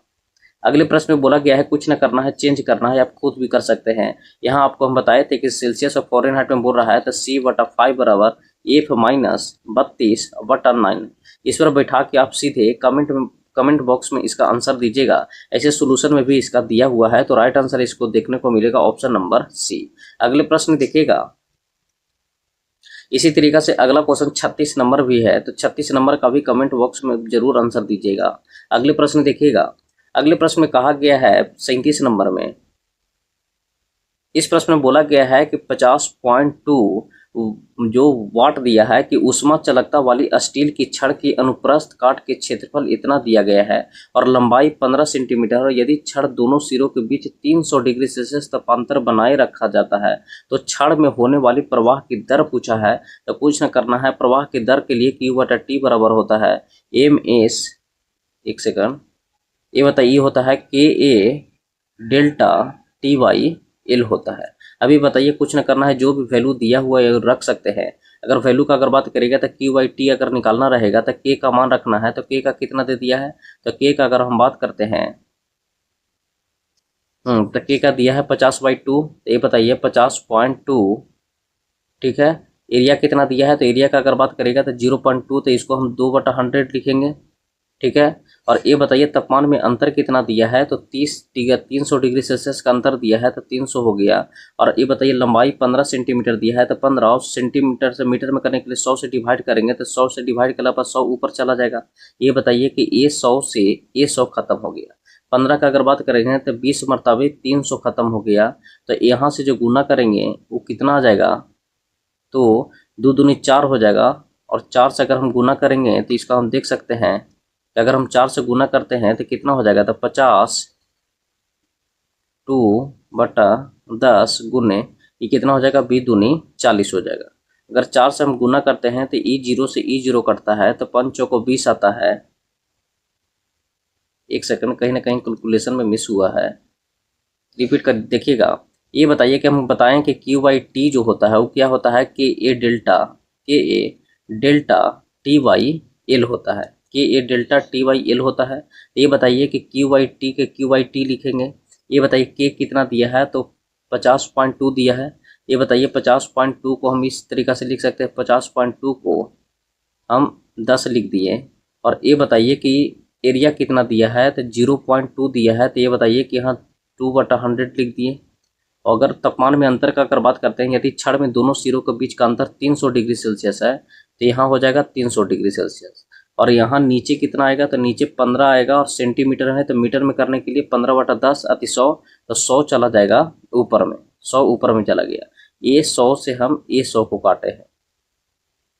इसी तरीक़ा से ये 20 मरतबे यहाँ से ये कटेगा, ये 20 मरतबे कट गया, 20 मरतबे कट गया। अब ये बताइए कि बचा क्या है, तो 10 बचा है। तो ये बताइए कि ये 10 से ये 10 कटेगा, यहाँ कितना आया, 2 दूनी 4 आया। अब 4 आया तो 4 दूनी 8 हो जाएगा, 4 0 0 हो जाएगा और 4 5 20 हो जाएगा। अब ये बताइए किलो में किया पूछा है, तो किलो के लिए 1000 से डिवाइड करेंगे। पिछला बार भी आंसर सही आया था, किलो मैंने कन्वर्ट किए थे। और 1000 से डिवाइड करेंगे तो कितना आ जाएगा, 2.008 आएगा। तो अप्रॉक्स में हम कह सकते हैं कि कितना आएगा, तो 2 किलो जूल पर सेकंड आएगा। तो कौन सा है, तो ऑप्शन नंबर डी है। तो इसका राइट आंसर हो जाएगा ऑप्शन नंबर 2 अति डी, 2 किलो जूल। 2.008 होगा तो 2 किलो जूल के अप्रोक्स में इसका आंसर देगा। तो राइट आंसर हो जाएगा ऑप्शन नंबर डी। अगले प्रश्न देखिएगा। अगले प्रश्न में कहा गया है, इस प्रश्न में बोला गया है कि 100 ग्राम एल्यूमिनियम के टुकड़े की विशिष्ट ऊष्मा 900 जूल पर केजी पर केल्विन का ताप पर 10 डिग्री सेल्सियस बढ़ाने के लिए इसे कितनी ऊष्मा दी जानी चाहिए। कुछ नहीं करना है कि कितनी ऊष्मा दी जानी चाहिए, तो Q बराबर MS डेल्टा T है। अब Q बराबर MS डेल्टा है तो Q बराबर, ये बताइए कि हमको विशिष्ट ऊष्मा केजी में दिया है, तो केजी में करने के लिए हम क्या करेंगे, तो 100/1000 से डिवाइड कर देंगे। और इसी तरीक़ा से एस का अगर हम बात करते हैं तो एस हमको दिया है 900 और डेल्टा टी कितना दिया है, तापमान 10 डिग्री सेल्सियस दिया है। तो ये बताइए कि 3 जीरो से यहाँ से 3 जीरो खत्म हो गया, तो यहाँ हम कह सकते हैं कि Q जो आएगा वो कितना आएगा, तो 900 जूल आएगा। तो राइट आंसर हो जाएगा option number D. Right answer हो जाएगा कौन सा, ऑप्शन नंबर डी। अगले प्रश्न देखिएगा। अगले प्रश्न में कहा गया है, इस प्रश्न में बोला गया है कि निम्नलिखित में से उस पदार्थ की पहचान करें जिसकी विशिष्ट ऊष्माधारिता उच्चतम होती है। तो विशिष्ट ऊष्माधारिता सबसे उच्चतम का अगर बात करेगा तो किसका होता है, तो पानी का होता है। लेकिन अगर गैस का बात करेगा तो गैस में किसका होता है, तो विशिष्ट ऊष्माधारिता होता है हाइड्रोजन का। तो बोला है कि उस पदार्थ की पहचान करें जिसकी विशिष्ट ऊष्माधारिता उच्चतम होती है, तो पानी की विशिष्ट ऊष्माधारिता उच्चतम होती है। अगले प्रश्न देखिएगा। अगले प्रश्न में कहा गया है कि 100 ग्राम वजन वाले, अगर हम बात करते हैं कि 100 ग्राम वजन वाले चांदी के किसी भी खंड पर कितनी ऊष्मा स्थानांतरित की जाए कि उसके तापमान है वो 40 डिग्री सेल्सियस बढ़ जाना चाहिए। और चांदी की विशिष्ट ऊष्माधारिता भी, अति विशिष्ट ऊष्मा भी दे दिया गया है। तो Q बराबर क्या लगाना है, तो MS डेल्टा T लगाना है। Q बराबर MS डेल्टा T है। ये बताइए Q हमसे पूछा जा रहा है, तो Q पूछा जा रहा है तो M कितना है, तो 100 ग्राम है। और यहाँ दिया है कुछ विशिष्ट ऊष्मा केजी में, तो 100 को हम 1000 से डिवाइड करेंगे तो ये आ गया किसमें, तो केजी में। एस कितना दिया है, तो 236 दिया है। और तापमान में अंतर कितना दिया है, तो 40 का दिया है। ठीक है, कुछ न करना है, इसका कैलकुलेशन करिएगा। तो ये बताइए कि 3 जीरो से ये 2 और 1 जीरो ही कट जाएगा, तो 4 से गुना करेंगे तो 6 चौको 24 हो गया, 4 12 2 14 हो गया और 2 दूनी 4 1 5। तो हम कह सकते हैं कि इसका जो राइट आंसर हो जाएगा वो कितना हो जाएगा, एक सेकंड, 6 चौको 24 4 12 14 4 दूना 8 9 हो जाएगा, तो 944 जूल हो जाएगा। तो राइट आंसर देखने को कितने का मिलेगा, तो 944 जूल इसका राइट आंसर होगा। तो ऑप्शन नंबर डी इसका करेक्ट आंसर है। अगले प्रश्न देखिएगा। अगले प्रश्न में कहा गया है, इसमें बोला गया है कि 152 फ़ारेनहाइट को सेल्सियस में बदलना है। तो हम बताए थे कि C/5 बराबर होता है F माइनस 32 बटा क्या होता है 9। इस पर बैठा के कमेंट बॉक्स में जरूर इसका आंसर दीजिएगा। अगले प्रश्न देखिएगा। अगले प्रश्न में कहा गया है कि बर्फ की स्थिति में, अगर हम बात करते हैं कि बर्फ की स्थिति से पानी की स्थिति में परिवर्तन की वजह से होता है। अगर हम बात करते हैं कि बर्फ की स्थिति से पानी की स्थिति में परिवर्तन होता है, ये बताइए कि पानी की स्थिति में अगर परिवर्तन करना है, बर्फ से अगर पानी में जाएगा तो तापमान में हमको वृद्धि करना होगा। तो राइट आंसर हो जाएगा ऑप्शन नंबर ए। जैसे बर्फ से अगर हमको पानी में जाना है तो हम तापमान में क्या करेंगे, वृद्धि करेंगे। और जस्ट आपको हम बताए थे भी कि जैसे ये बर्फ हो गया, इस साइड बर्फ हो गया और ये पानी हो गया, तो देखिएगा कि तापमान में धीरे धीरे जैसे क्या होता है, तापमान का अगर हम बात करते हैं तो 0 डिग्री सेल्सियस से तापमान जब बढ़ने लगता है तो क्या होता है, बर्फ से पानी बनने लगता है। तो राइट आंसर हो जाएगा ऑप्शन नंबर ए। अगले प्रश्न देखिएगा, एक सेकंड, इसका बी दिया है जो,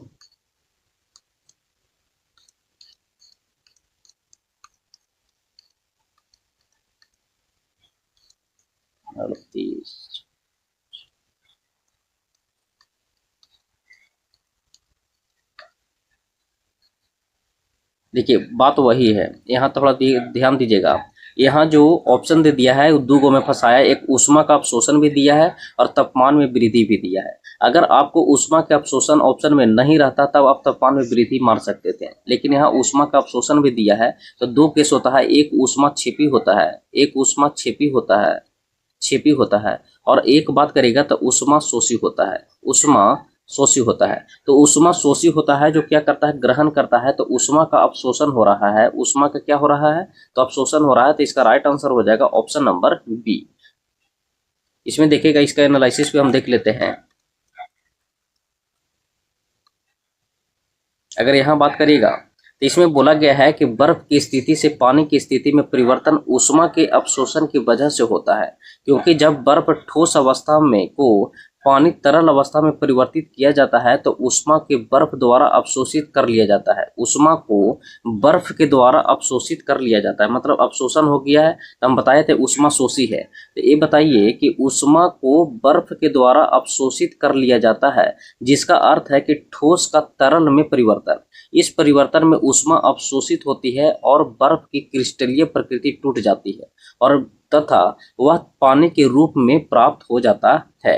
तो जस्ट आपको हम बताए हैं कि एक होता है ऊष्मा शोषी और एक होता है ऊष्मा क्षेपी। ऊष्मा क्षेपी का मतलब होता है कि क्या होता है, ऊष्मा बाहर निकलता है, और ऊष्मा शोषी का मतलब होता है कि ग्रहण करता है। ये बताइए कि हाँ, साफ शब्दों में लिखा भी है कि देखिएगा ऊष्मा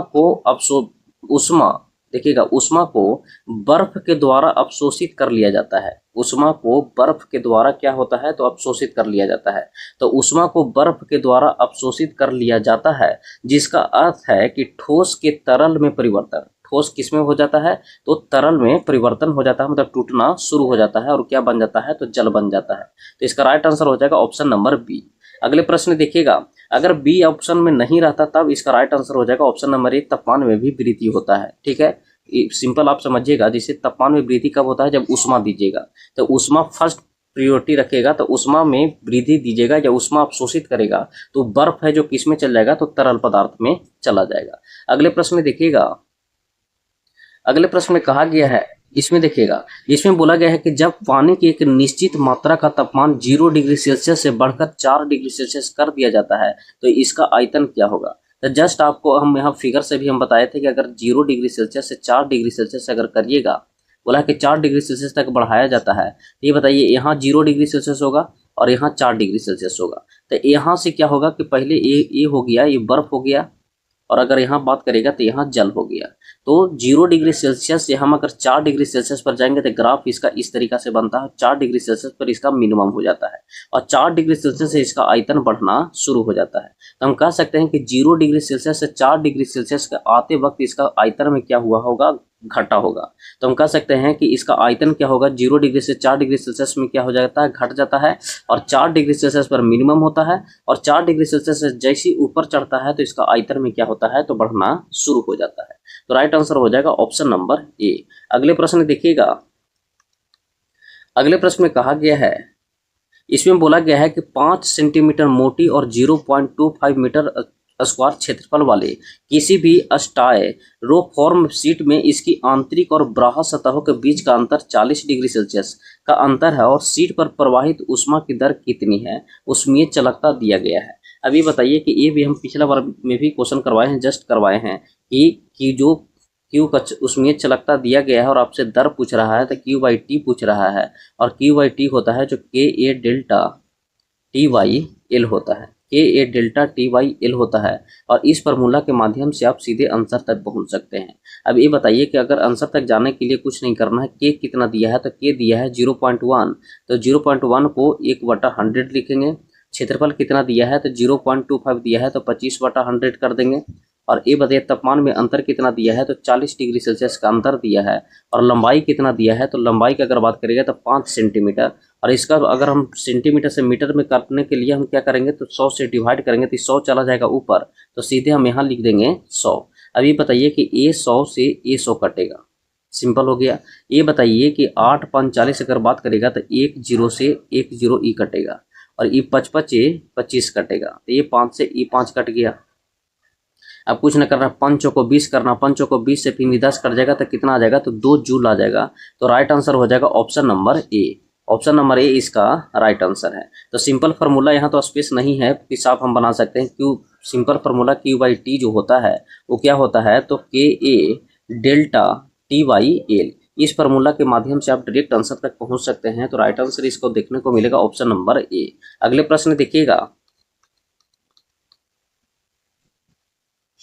इस प्रश्न में कहा गया है कि जब दो निकाय है जो ऊष्मीय संपर्क में होते हैं तो उनके बीच ऊष्मा का प्रवाह तब होगा जब उनके अलग अलग होंगे। बोला गया है कि जब दो निकाय ऊष्मीय संपर्क में होते हैं तो उनके बीच में ऊष्मा का प्रवाह कब होगा, जब तापमान में अंतर आना चाहिए। तापमान में जब अंतर आएगा तो ऊष्मा का प्रवाह होना शुरू हो जाएगा। तापमान में अंतर का मतलब ये होगा कि एक, जैसे कि ये बताइए कि लो है और ये हो गया हाई हो गया, तो ये बताइए लो से हाई में कब अंतर, लो और हाई है तो इसमें तापमान में अंतर है, तो हाई से लो में क्या करेगा फ्लो होने शुरू कर देगा। तो राइट आंसर हो जाएगा ऑप्शन नंबर सी। अगले प्रश्न देखिएगा। इस प्रश्न में बोला गया है, इसमें बोला गया कि लेड की विशिष्ट ऊष्माधारिता 125 जूल पर केजी पर केल्विन दिया गया है।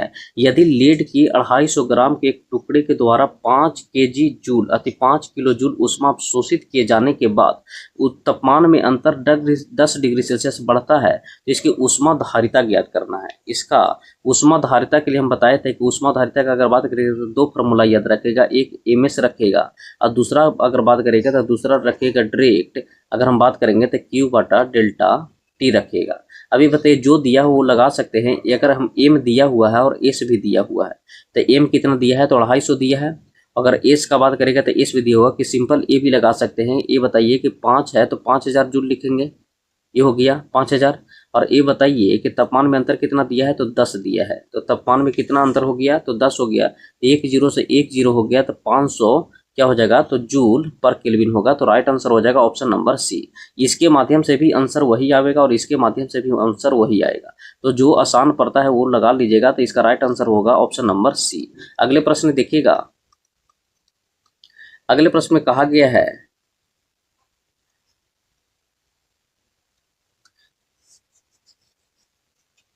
इस प्रश्न में बोला गया है कि 85 डिग्री सेल्सियस तापमान वाले 2.5 लीटर गर्म पानी को 4.5 लीटर ठंडे पानी के साथ मिलाया जाता है तो संतुलन ताप तक पहुंचने पर ठंडे पानी का जो तापमान हो 15 डिग्री सेल्सियस बढ़ जाता है।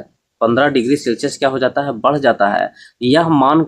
यह मानकर कि कोई ऊष्मा हानि न हो तो ये बताइए ठंडे पानी का प्रारंभिक तापमान क्या था। बोला क्या है कि यदि 85 डिग्री सेल्सियस तापमान वाले 2.5 लीटर गर्म पानी को 4.5 लीटर ठंडे पानी के साथ मिलाया जाता है तो संतुलन ताप तक पहुंचने पर ठंडे पानी का तापमान 15 डिग्री सेल्सियस बढ़ जाता है। तो यह मानकर कि कोई भी ऊष्मा हानि नहीं हुई है तो ठंडे पानी का प्रारंभिक तापमान क्या होगा, समझने का प्रयास करिएगा। यहाँ थोड़ा लेंदी क्वेश्चन है, एक सेकंड हम समझाएंगे। ये बताइए अगर हम बात करते हैं कि 85 डिग्री सेल्सियस जो दिया गया है वो 85 डिग्री सेल्सियस जो दिया गया है वो T1 का तापमान दिया है, तो हम कह सकते हैं कि T1 जो हमको मिला है वो कितना मिला है तो 85 डिग्री सेल्सियस मिला है। ये बताइए कि T2 का अगर तापमान का बात करेगा तो T2 का तापमान आपको नहीं दिया गया है, T2 का तापमान निकालना है और बाकी मिश्रण का तापमान का ये अंतर दे दिया है कि T माइनस जो T2 आएगा वो कितना दे दिया है, तो ये 15 डिग्री सेल्सियस दिया है। यही क्वेश्चन कहना चाहता है कि जब ठंडे पानी को तापमान 15 डिग्री सेल्सियस बढ़ जाता है, बोला गया है कि 2.5 लीटर गर्म पानी को 4.5 लीटर ठंडे पानी के साथ, यहाँ देखिएगा 4.5 लीटर ठंडे पानी के साथ मिलाया जाता है, तो संतुलन ताप तक पहुंचने पर ठंडे पानी का तापमान 15 डिग्री सेल्सियस बढ़ जाता है। मतलब मिक्सर ताप तक पहुंचने पर 15 डिग्री सेल्सियस बढ़ जाता है। तो ये बताइए कि ठंडे पानी को हम अगर T2 माने हैं और मिश्रण ताप T है, तो ये दोनों का अंतर कितना दिया है, तो 15 डिग्री सेल्सियस दिया है। अब कुछ न करना, फार्मूला जो हम शुरुआत में 4 को लिखवाए थे उसी में से एक फार्मूला लगेगा। अब यहाँ कुछ न करना, 2.5 लीटर दिया है तो 2.5 लीटर हम लिख सकते हैं, डायरेक्ट फार्मूला पर नहीं जाते हैं, कंसेप्टिव हम यहाँ लिख देते हैं। 2.5 हो गया, ये बताइए 85 डिग्री सेल्सियस हो गया, तो 85 लिख दिए, माइनस मिश्रण का ताप लिख दिए, और इसी तरीक़ा से कितना दिया है, तो 4.5 लीटर दिया है, तो 4.5 लिखेंगे। और ये बताइए कि यहाँ जो लिखाएगा वो क्या लिखाएगा, तो T माइनस T2 हम लिखेंगे, T माइनस T2 हो गया। अब सिंपल इसको सोल्यूशन कर सकते हैं। ये बताइए कि 25 है, तो यहाँ से 5 मरतबे ई कट जाएगा और 9 मरतबे ई कट जाएगा, तो यहाँ जो आएगा वो 55 से 25 हो जाएगा, और 8 45 और 2 42 हो गया, ठीक है, माइनस 5T हो जाएगा। और यहाँ अगर हम बात करिएगा तो T माइनस T2 15 दिया है, तो ये 15 35 से 135 डिग्री आ जाएगा, तो 135 आ जाएगा। अब 5T का अगर बात करें तो 5 टू उस साइड जाएगा तो 125 से नहीं आएगा 135, तो 425 में से 135 जब माइनस करिएगा तो कितना आ जाएगा, 0, 10 2 12 9 3 12, और यहाँ बचा 3 में से 1 तो 203, 9 तो 290 हो जाएगा, 290 बराबर कितना आ जाएगा, 5T आ जाएगा। तो अगर T का अगर बात करेगा तो T कितना आ जाएगा, तो T जो आएगा वो 5 से काटेगा तो ये हो जाएगा 55 से 25 और 4 और 8 5 40। ये बताइए T जो आया कितना आया, 58 डिग्री सेल्सियस आया। अब ये बताइए कि अगर हम यहाँ रखेंगे T 58 डिग्री सेल्सियस आ गया और माइनस T2 बराबर 15 डिग्री सेल्सियस, तो यहाँ जो T2 देखने को मिलेगा वो कितना देखने को मिलेगा, तो 43 डिग्री सेल्सियस देखने को मिलेगा। तो राइट आंसर हो जाएगा option number B. Option number B इसका राइट आंसर है। अब सिंपल आपको एक बार और रफली हम बता देते हैं कि यहाँ कुछ नहीं करना है। यहाँ आपको अगर T1 का अगर बात करेगा तो T1 दिया हुआ है, एक सेकंड, अगर हम बात करते हैं कि यहाँ T1 के लिए, तो T1 आपको दिया हुआ है 85 डिग्री सेल्सियस, ये देख लीजिएगा। अगर यहाँ T2 का अगर बात करेगा तो T2 आपको नहीं दिया है, T माइनस T2 का दिया है कौन सा, तो T माइनस T2 का दिया है 15 डिग्री सेल्सियस। आपसे T2 पूछा जा रहा है कि T2 कितना था, और T2 किसका था, तो ठंडे जल का था। तो ठंडे जल का था, हम गर्म पहले लेते हैं, तो गर्म कितना था, तो 2.5 था। ये बताइए गर्म जल का टेम्परेचर कितना था, तो 85 था, माइनस मिश्रण ताप ये हो गया। फिर ठंडे पानी का कितना था, तो 4.5 था। और ये बताइए कि यहाँ कितना था, तो T माइनस T2 था। कुछ नहीं करना है। ये बताइए 55 से 25 से ये कट जाएगा, 9 5 45 ये कट जाएगा, तो यहाँ से करेंगे तो 55 से 25 और 8 5 40 और 2 कितना हो जाएगा, तो 42 हो जाएगा, ठीक है, माइनस 5T हो गया। और इसी तरीक़ा से यहाँ अगर हम करेंगे तो T माइनस T2 का अंतर हमको 15 दिया हुआ है और 9 यहाँ है, तो यहाँ कितना आ जाएगा, तो 135 आ जाएगा। 135 जब 425 में से घटेगा, 425 में से 35 घटेगा तो कितना आ जाएगा, 0, 10 दोबारा 9 हो गया। यहाँ 290 बराबर कितना आ जाएगा, 5T। तो T निकालिएगा तो T कितना आ जाएगा, तो 58 आ जाएगा। अब ये बताइए कि जब T 58 है और T माइनस T2 का अंतर 15 दिया है, तो T2 कितना आ जाएगा, तो T2 जब घटाइएगा तो T2 आ जाएगा 43 डिग्री सेल्सियस। तो हम कह सकते हैं कि ठंडे पानी का जो टेम्परेचर दिया गया था तो कितना दिया गया था, 43 डिग्री दिया गया था। तो राइट आंसर हो जाएगा ऑप्शन नंबर बी। अगले प्रश्न देखिएगा। इस प्रश्न में देखिएगा, इस प्रश्न में कहा गया है कि 43.2 किलो जूल ऊष्मा अवशोषित कराने के लिए एल्यूमिनियम से बने 800 ग्राम कैलोरीमीटर को कितने डिग्री सेल्सियस तक गर्म किया जाना चाहिए, जो एल्यूमिनियम की विशिष्ट ऊष्मा धारिता 0.9 जूल पर केजी पर केल्विन है। यहाँ से आपको डेल्टा टी पूछा गया है। एक यहाँ से क्वेश्चन में थोड़ा करेक्शन करिएगा, यहाँ किलो जूल नहीं, यहाँ सिर्फ जूल दिया गया है, ठीक है। अब यहाँ से अगर हम बात करते हैं तो Q बराबर क्या लगाना है, तो MS डेल्टा T लगाना है। Q का मान कितना दिया है, तो 43.2 दिया है। अगर एम का बात करेगा तो ये बताइए कि यहाँ केजी दिया है तो 800 ग्राम को हम 100 से क्या करेंगे तो डिवाइड करेंगे 1000 से, तो 1000 हो गया। अब ये बताइए कि एस का मान अगर दिया है तो ये 9/10 हो गया, और डेल्टा टी हमसे पूछा जा रहा है तो डेल्टा टी ये हो गया। यहाँ से अगर काटेगा तो 2 जीरो से 2 जीरो कट गया। अगर यहाँ से काटने का प्रयास करेंगे तो ये बताइए कि डेसिमल हटाएंगे तो यहाँ से कटेगा तो ये 10 से ये 10 कट गया। यहाँ से काटिएगा तो 8 5 40 हो गया, 3 और 8 को 32 हो गया, तो ए से ए कट गया, और 9 6 54, यहाँ से ए कट गया।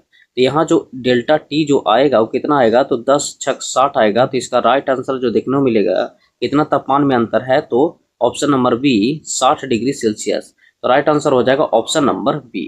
इसमें क्वेश्चन थोड़ा सुधार लीजिएगा, यहाँ जो दिया गया है वो 43.2 किलो नहीं है, सिर्फ जूल है। इस हिसाब से करिएगा तो इसका राइट आंसर देखने को मिलेगा ऑप्शन नंबर बी। अगले प्रश्न देखिएगा,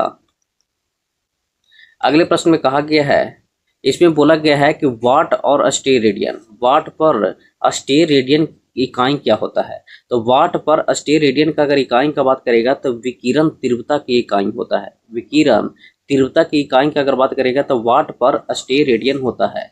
अगले प्रश्न में देखिएगा, इसका अगर पूरा पढ़िएगा, एक्सप्लेन देखिएगा, एक्सप्लेन में लिखा हुआ है, थोड़ा एक्सप्लेन इसका देखिएगा। एक्सप्लेन में अगर बात करेगा तो वाट स्टेरेडियन, वाट पर स्टेरेडियन विकिरण तीव्रता या दीप्तिमान तीव्रता की इकाई है। विद्युत चालकता का अगर बात करेगा तो पदार्थ द्वारा विद्युत धारा संचालित करने की क्षमता के माप को विद्युत चालकता कहते हैं। पारगम्यता होता है तो एक होता है परमेबिलिटी, और एक बात करेगा तो एक होता है परमिटिविटी। दोनों का अलग अलग होता है, एक होता है परमेबिलिटी और एक होता है परमिटिविटी। परमेबिलिटी का अगर बात करेगा तो इसका मात्रक, ये सही मात्रक जो फॉर्मूला होता है वो पूछता है तो हेनरी पर मीटर होता है। अगर परमेबिलिटी का पूछेगा तो बिलिटी हो गया मतलब हेनरी पर मीटर, और अगर परमेबिलिटी पूछेगा तो ये होता है फैराड पर मीटर। यही बताना था, इसीलिए इसका एनालिसिस हम देख रहे हैं जो एक्सप्लेन किया हुआ है। तो दो यहाँ से याद रखेगा, एक पारगम्यता का होता है जो परमेबिलिटी का बोलेगा तो हेनरी पर मीटर होता है, और एक विद्युतशीलता परमिटिविटी का पूछेगा तो फैराड पर मीटर होता है। तो इसका राइट आंसर हो जाएगा ऑप्शन नंबर सी। अगले प्रश्न देखिएगा, इस प्रश्न में बोला गया है कि ऊनी कपड़े में शरीर को जाड़े में गर्म रखते हैं क्यों। तो जाड़े में गर्म रखते हैं किसको, तो ऊन में ऊष्मा बुरा चालक है। ऊन होता है जो ऊष्मा का बुरा चालक होता है। इसमें बोला गया है कि उबलते जल अथवा जल की वाष्प किसका तापक्रम अधिक होता है। अगर बात करेगा उबलते जल का और जल की वाष्प का तो किसका तापक्रम अधिक होता है, तो किसी का भी तापक्रम अधिक नहीं होता। समझने का प्रयास करेगा, उबलता जल होता है जो 100 डिग्री सेल्सियस पर ही उबलना शुरू हो जाता है, 100 डिग्री सेल्सियस पर उबलना शुरू हो जाता है, और वाष्प भी बनना होता है जो 100 डिग्री सेल्सियस पर ही वाष्प बनना शुरू हो जाता है। तो हम कह सकते हैं कि यहाँ दोनों बराबर हो जाता है, तो राइट आंसर हो जाएगा ऑप्शन नंबर सी। इसका अगर एनालिसिस का बात करेगा तो एनालिसिस भी इसका देख सकते हैं। इसमें कहा भी गया है कि उबलते जल का तापक्रम जल की वाष्प का तापक्रम का एक समान होता है जो 100 डिग्री सेल्सियस होता है, और उबलते जल को दी गई ऊष्मा उसके अवस्था परिवर्तन जल वाष्प में या जल से वाष्प में व्यय होती है, और यह ऊष्मा तापक्रम में परिवर्तन नहीं करती है। ऊष्मा तापक्रम में परिवर्तन नहीं करती है, इसीलिए इसे गुप्त ऊष्मा कहते हैं। और गुप्त ऊष्मा Q बराबर होता है एम एल हो गया जो गुप्त ऊष्मा हो गया। अब गुप्त ऊष्मा क्या करता है कि अवस्था को ही चेंज कर देता है। तो दो चीज यहाँ से बनता है, एक गुप्त ऊष्मा के बारे में पूछता है और एक विशिष्ट ऊष्मा के बारे में पूछता है। तो Q बराबर एम एस डेल्टा टी होता है जो विशिष्ट ऊष्मा होता है, तो विशिष्ट ऊष्मा एस हो गया।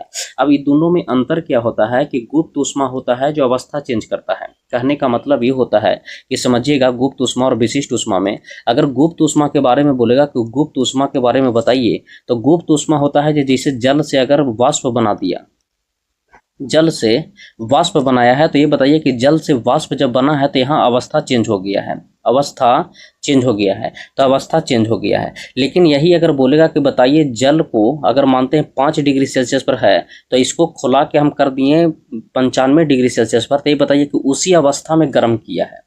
तो उसी अवस्था में जो गर्म करता है उसको हम विशिष्ट ऊष्मा धारिता कहते हैं या विशिष्ट ऊष्मा कहते हैं। और अगर बोलेगा अवस्था चेंज करता है तो गुप्त ऊष्मा करता है। ठीक है, दोनों का फॉर्मूला का अगर बात करेगा तो इसका होता है Q बराबर एम एल हो गया गुप्त ऊष्मा, और यहाँ बात करेगा तो यहाँ होता है Q बराबर M S delta T, ms delta t होता है।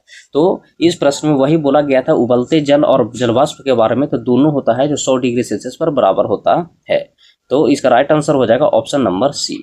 अगले प्रश्न देखिएगा, अगले प्रश्न में कहा गया है कि काली भैंस गर्मी के तालाबों में पड़ी रहती है, इसका कारण क्या है। बोला है कि काली भैंसें है जो गर्मी में तालाबों में पड़ी रहती है, तो इसका क्या कारण है। तो आपको पता है कि काली होता है, काली रंग होता है जो ये क्या करता है कि गर्मी को अवशोषित करता है।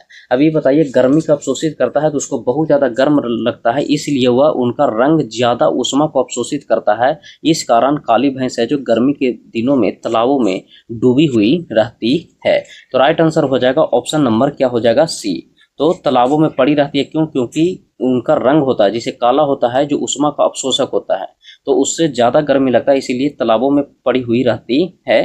तो राइट आंसर हो जाएगा ऑप्शन नंबर सी। अगले प्रश्न देखिएगा, अगले प्रश्न में कहा गया है कि अकेले मोटे कंबल की अपेक्षा दो पतले कंबलों के जोड़ने से सर्दी कम लगती है, क्यों? बोला गया है कि अकेले मोटे कंबल की अपेक्षा दो पतले कंबलों को जोड़ने से सर्दी कम लगती है, क्यों? समझिएगा, जैसे ये बताइए कि ये एक हम सिंगल कंबल ले लिए हैं, ये एक सिंगल कंबल ले लिए हैं। अगर हम बात करते हैं कि दो डबल कंबल लेंगे, तो दो डबल कंबल के बीच में देखिएगा आएगा वायु, और वायु क्या होता है कि ऊष्मा का कुचालक होता है। अब ये बताइए कि ऊष्मा के जब कुचालक होगा तो एक से दूसरे में बाहर जाने नहीं देगा। देखिए, स्वेटर जो पहनते हैं तो ऐसा ना है कि स्वेटर होता है जो बाहर का टेम्परेचर को या बाहर से ठंडा अंदर जाने से रोकता है।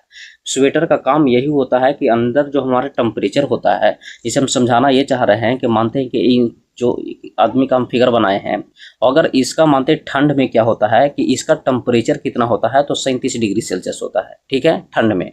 और बाहर का टेम्परेचर मान लेते हैं कि कितना होता है, तो 20 से 25 डिग्री सेल्सियस होता है। तो ये बताइए ठंड के समय में बाहर का टेम्परेचर 20 से 25 है, और ये बताइए कि बॉडी का टेम्परेचर कितना है, तो 37 डिग्री सेल्सियस है।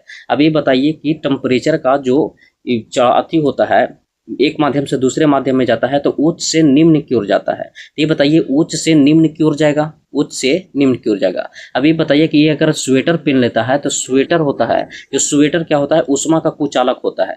अब ऊष्मा को कुचालक होता है तो स्वेटर क्या करता है कि बाहर से नहीं, अंदर के ऊष्मा जो होता है वो बाहर जाने नहीं देता है। तो ये बताइए कि अंदर का ऊष्मा तो ज़्यादा है और बाहर का कम है, तो क्या होता है कि इसका ऊष्मा अंदर ही रखने रह जाता है, मतलब बॉडी का टेम्परेचर को अंदर ही सीमित रखता है, इसलिए क्या होता है, गर्म लगता है।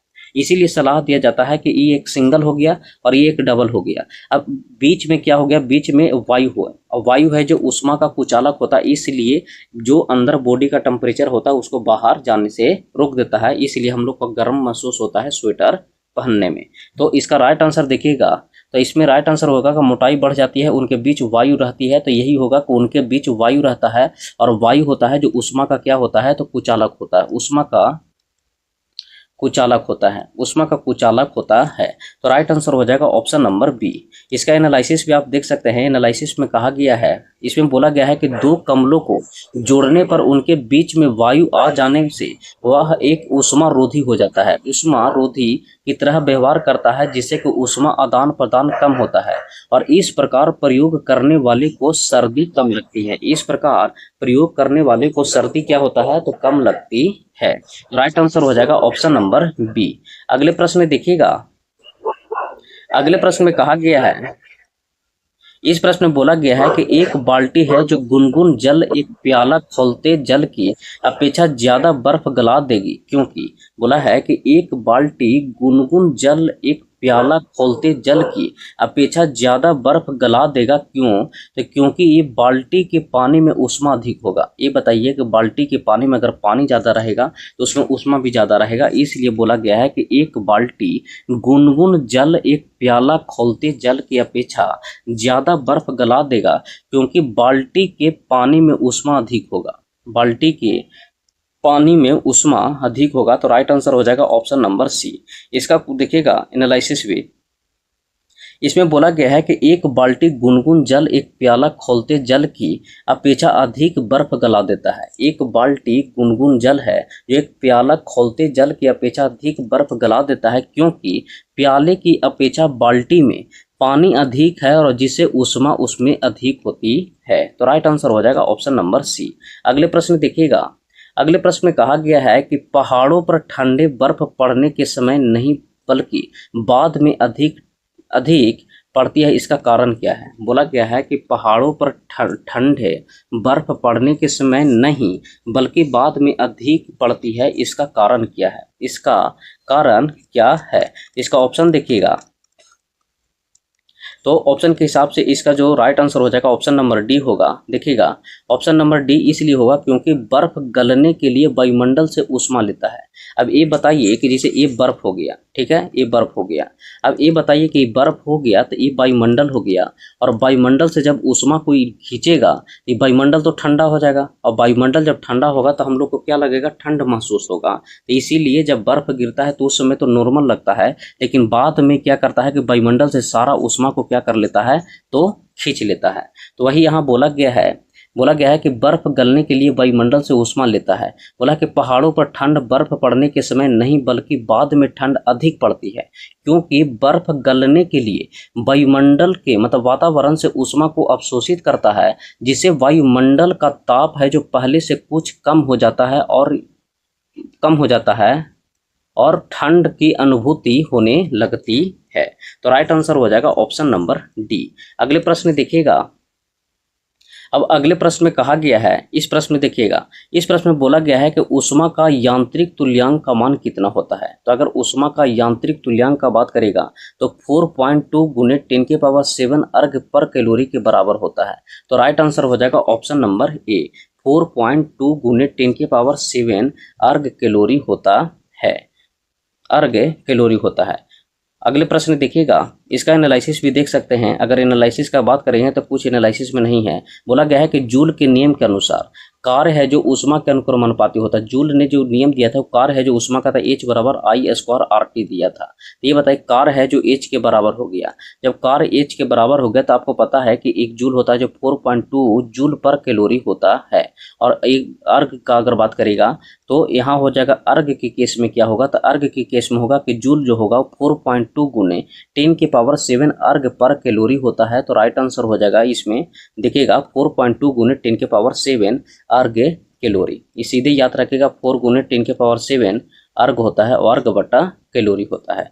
अगले प्रश्न देखिएगा, अगले प्रश्न में कहा गया है, इसमें बोला गया है कि विशिष्ट ऊष्मा का मान निर्भर करता है। अगर विशिष्ट ऊष्मा का अगर मान का बात करेगा तो विशिष्ट ऊष्मा होता है जो पदार्थ की प्रकृति पर निर्भर करता है। सबसे ज़्यादा विशिष्ट ऊष्मा अगर बात करेगा गैस में, तो गैस में सबसे ज़्यादा होता है हाइड्रोजन का, और लिक्विड में सबसे ज़्यादा किसका होता है, तो जल का होता है। तो ये पदार्थ की प्रकृति पर निर्भर करता है। विशिष्ट ऊष्मा जो होता है वो पदार्थ की प्रकृति पर निर्भर करता है। तो राइट आंसर इसका हो जाएगा ऑप्शन नंबर ए। अगले प्रश्न देखिएगा, अगले प्रश्न में कहा गया है, इसमें बोला गया है कि किसकी विशिष्ट ऊष्मा सबसे अधिक होती है। तो जस्ट आपको हम बताए थे कि सबसे ज़्यादा विशिष्ट ऊष्मा किसका हो जाएगा, तो जल का हो जाएगा। जल का विशिष्ट ऊष्मा सबसे ज़्यादा होता है। यहाँ देख सकते हैं, यहाँ बोला गया है कि धातुओं की विशिष्ट ऊष्मा द्रवों से कम और द्रवों की विशिष्ट ऊष्मा गैसों से अधिक होती है, अतः विशिष्ट ऊष्मा का घटते क्रम होता है। जल की विशिष्ट ऊष्मा होता है जो 1 कैलोरी पर ग्राम डिग्री सेल्सियस होता है, और पारे का बोलेगा तो 0.3 कैलोरी पर ग्राम डिग्री सेल्सियस होता है, और तांबे का विशिष्ट ऊष्मा बोलेगा तो 0.1 कैलोरी पर ग्राम डिग्री सेल्सियस होता है। ठीक है, तो इस तरीका से आंसर इसका राइट हो जाएगा ऑप्शन नंबर ए। अगले प्रश्न देखिएगा, अगले प्रश्न में कहा गया है कि रेखीय प्रसार गुणांक का मात्रक क्या होता है। तो अगर रेखीय प्रसार गुणांक का अगर बात करेगा तो रेखीय प्रसार गुणांक का मात्रक जो होता है वो पर डिग्री सेल्सियस होता है। रेखीय प्रसार गुणांक का मात्रक क्या होता है, तो पर डिग्री सेल्सियस होता है। यहाँ भी दिया भी गया है कि रेखीय प्रसार गुणांक का अगर बात करेगा तो देखिए, रेखीय प्रसार गुणांक पढ़ने से पहले आपको प्रसार गुणांक 3 प्रकार से होता है। एक होता है अल्फा, बीटा और गामा होता है। ठीक है, अल्फा का अगर बात करेगा तो ये हो गया रेखीय प्रसार गुणांक, अगर बीटा का बात करेगा तो ये हो गया क्षेत्रीय प्रसार गुणांक, और गामा का बात करेगा तो ये हो गया आयतनीय प्रसार गुणांक। ठीक है, तो 3 प्रकार का होता है। तो वही बोला है कि रेखीय प्रसार गुणांक का पर कूलम होता है, क्या होता है, अति पर डिग्री सेल्सियस होता है। पर डिग्री सेल्सियस भी कह सकते हैं, पर डिग्री सेल्सियस भी कह सकते हैं, या पर केल्विन भी कह सकते हैं, पर केल्विन भी कह सकते हैं। तो पर केल्विन दे देगा, या पर डिग्री सेल्सियस होता है जो रेखीय प्रसार गुणांक का होता है। अब यहाँ से रेखीय प्रसार गुणांक का फार्मूला भी पूछ लिया जाता है, तो कुछ न करिएगा, अल्फा जो होता है वो डेल्टा एल बटा एल गुने डेल्टा टी होता है, समझिएगा। ये बताइए लंबाई में परिवर्तन पूछेगा, और ये बताइए जो ओरिजिनल लंबाई था वो पूछेगा, और टेम्परेचर में अंतर पूछेगा। तो इसी तरीका से और अगर पूछेगा कि बताइए कि अल्फा के तो हो गया कि अल्फा बराबर हो गया डेल्टा एल बटा एल गुने डेल्टा टी हो गया। उसी तरीका से अगर बीटा क्षेत्रफल में पूछ लेगा तो कुछ न करेगा ना, क्षेत्रफल में डेल्टा ए बटा ए गुने डेल्टा क्या करना है तो टी करना है। अगर गामा का पूछेगा तो गामा के लिए कुछ न करना है, गामा अति गामा हो गया आयतन के लिए, वॉल्यूम के लिए, तो ये हो गया वॉल्यूम में परिवर्तन बटा भी गुने डेल्टा भी होता है, डेल्टा टी होता है। तो इस तरीका से तीनों फार्मूला याद रखिएगा। और ये तीनों का अगर मात्रा का बात करेगा तो तीनों का मात्रक पर केल्विन होता है, पर केल्विन कह लीजिए या पर डिग्री सेल्सियस कह लीजिए, पर डिग्री सेल्सियस कह लीजिए, तीनों का मात्रक होता है। अगले प्रश्न देखिएगा। अगले प्रश्न में कहा गया है कि दो वस्तुओं के ताप में 25 डिग्री सेल्सियस का अंतर है और यह अंतर फ़ारेनहाइट पैमाने पर कितना होगा। बोला है कि दो वस्तुओं के ताप में 25 डिग्री सेल्सियस का अंतर है।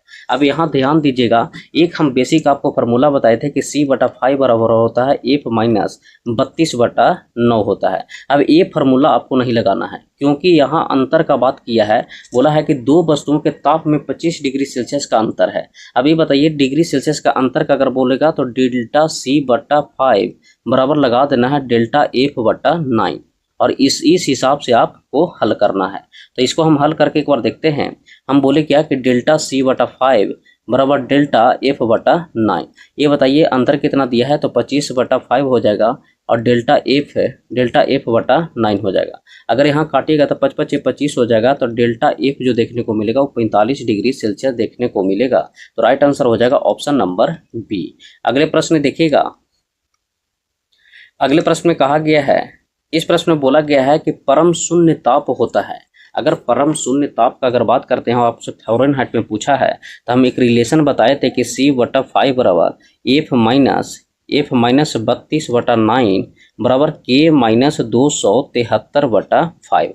अब ये बताइए कि फ़ारेनहाइट से केल्विन में जाना है हमको, परम शून्य ताप करता है। तो परम शून्य ताप का अगर बात करेगा तो चाहे तो 0 केल्विन ले लीजिए या माइनस 273 डिग्री सेल्सियस ले लीजिए। ये होता है जो परम शून्य तापमान होता है। अब कोई भी एक लेके आप बना सकते हैं, चाहे तो सेल्सियस वाला लेके भी बना सकते हैं या 0 केल्विन वाला भी लेके बना सकते हैं। लेकिन आपको आसान कौन देखने को मिलेगा, तो आसान तो दोनों तरह से ही बनाना पड़ेगा।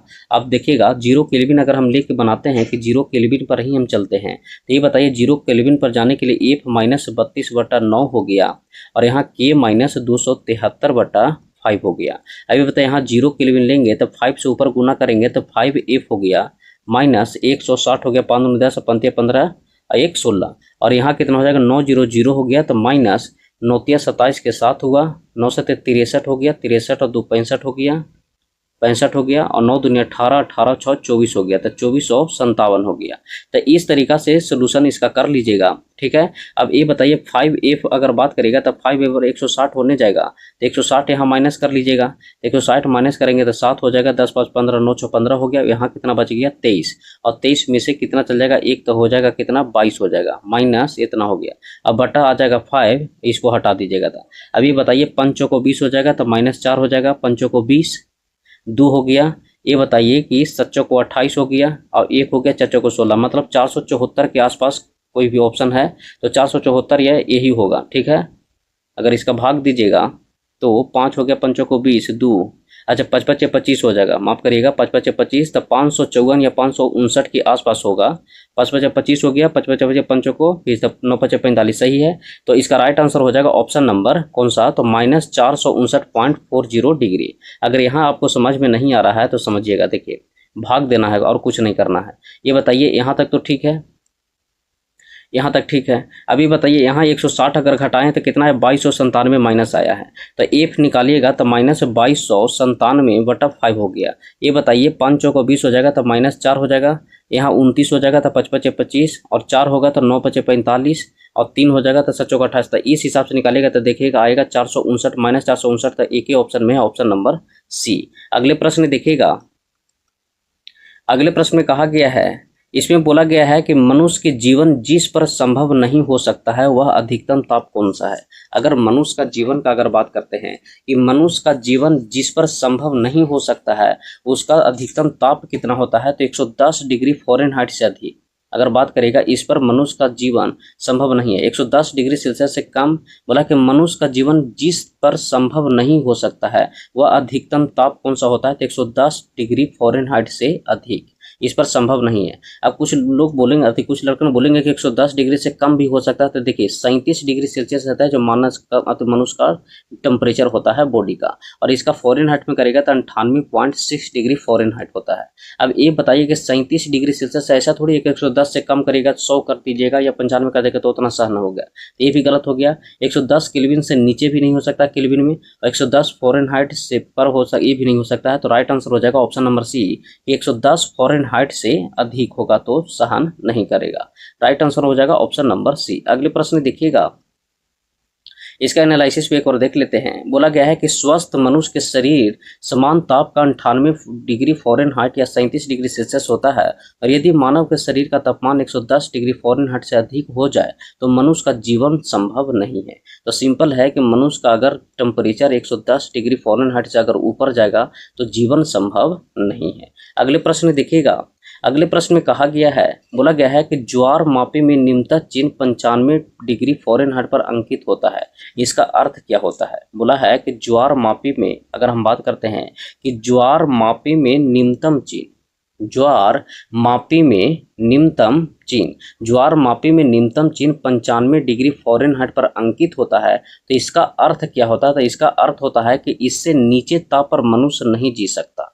बोला है कि 95 डिग्री फ़ारेनहाइट पर अंकित क्या होता है, तो अगर जैसी 95 डिग्री फ़ारेनहाइट से नीचे आवेगा तो इस पर मनुष्य जीवित नहीं रह सकता है, तो इससे नीचे ताप पर मनुष्य नहीं जी सकता। तो राइट आंसर हो जाएगा option number B, option number B इसका राइट आंसर है। यहाँ भी इसका एनालिसिस देख सकते हैं, इसमें बोला गया है कि ज्वार मापी का न्यूनतम चिन्ह 95 डिग्री फ़ारेनहाइट है, और यानी कि इसके नीचे के ताप पर मनुष्य जी नहीं सकता है, मतलब 95 डिग्री फ़ारेनहाइट के नीचे के ताप पर मनुष्य जी नहीं सकता है, मनुष्य जी नहीं सकता है। अगले प्रश्न देखिएगा,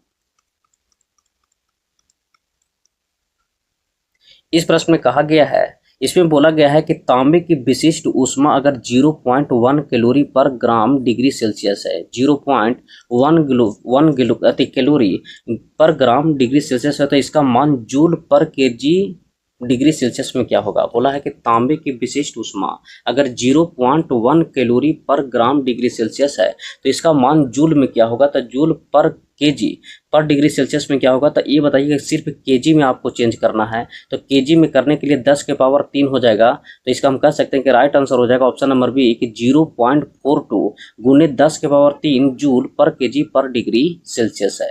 तो राइट आंसर हो जाएगा ऑप्शन नंबर बी। इसका एनालिसिस भी देख सकते हैं, इसका एनालिसिस बोला गया है कि अगर तांबे की विशिष्ट ऊष्मा कितना हो गया, तो 0.10 कैलोरी पर ग्राम हो गया।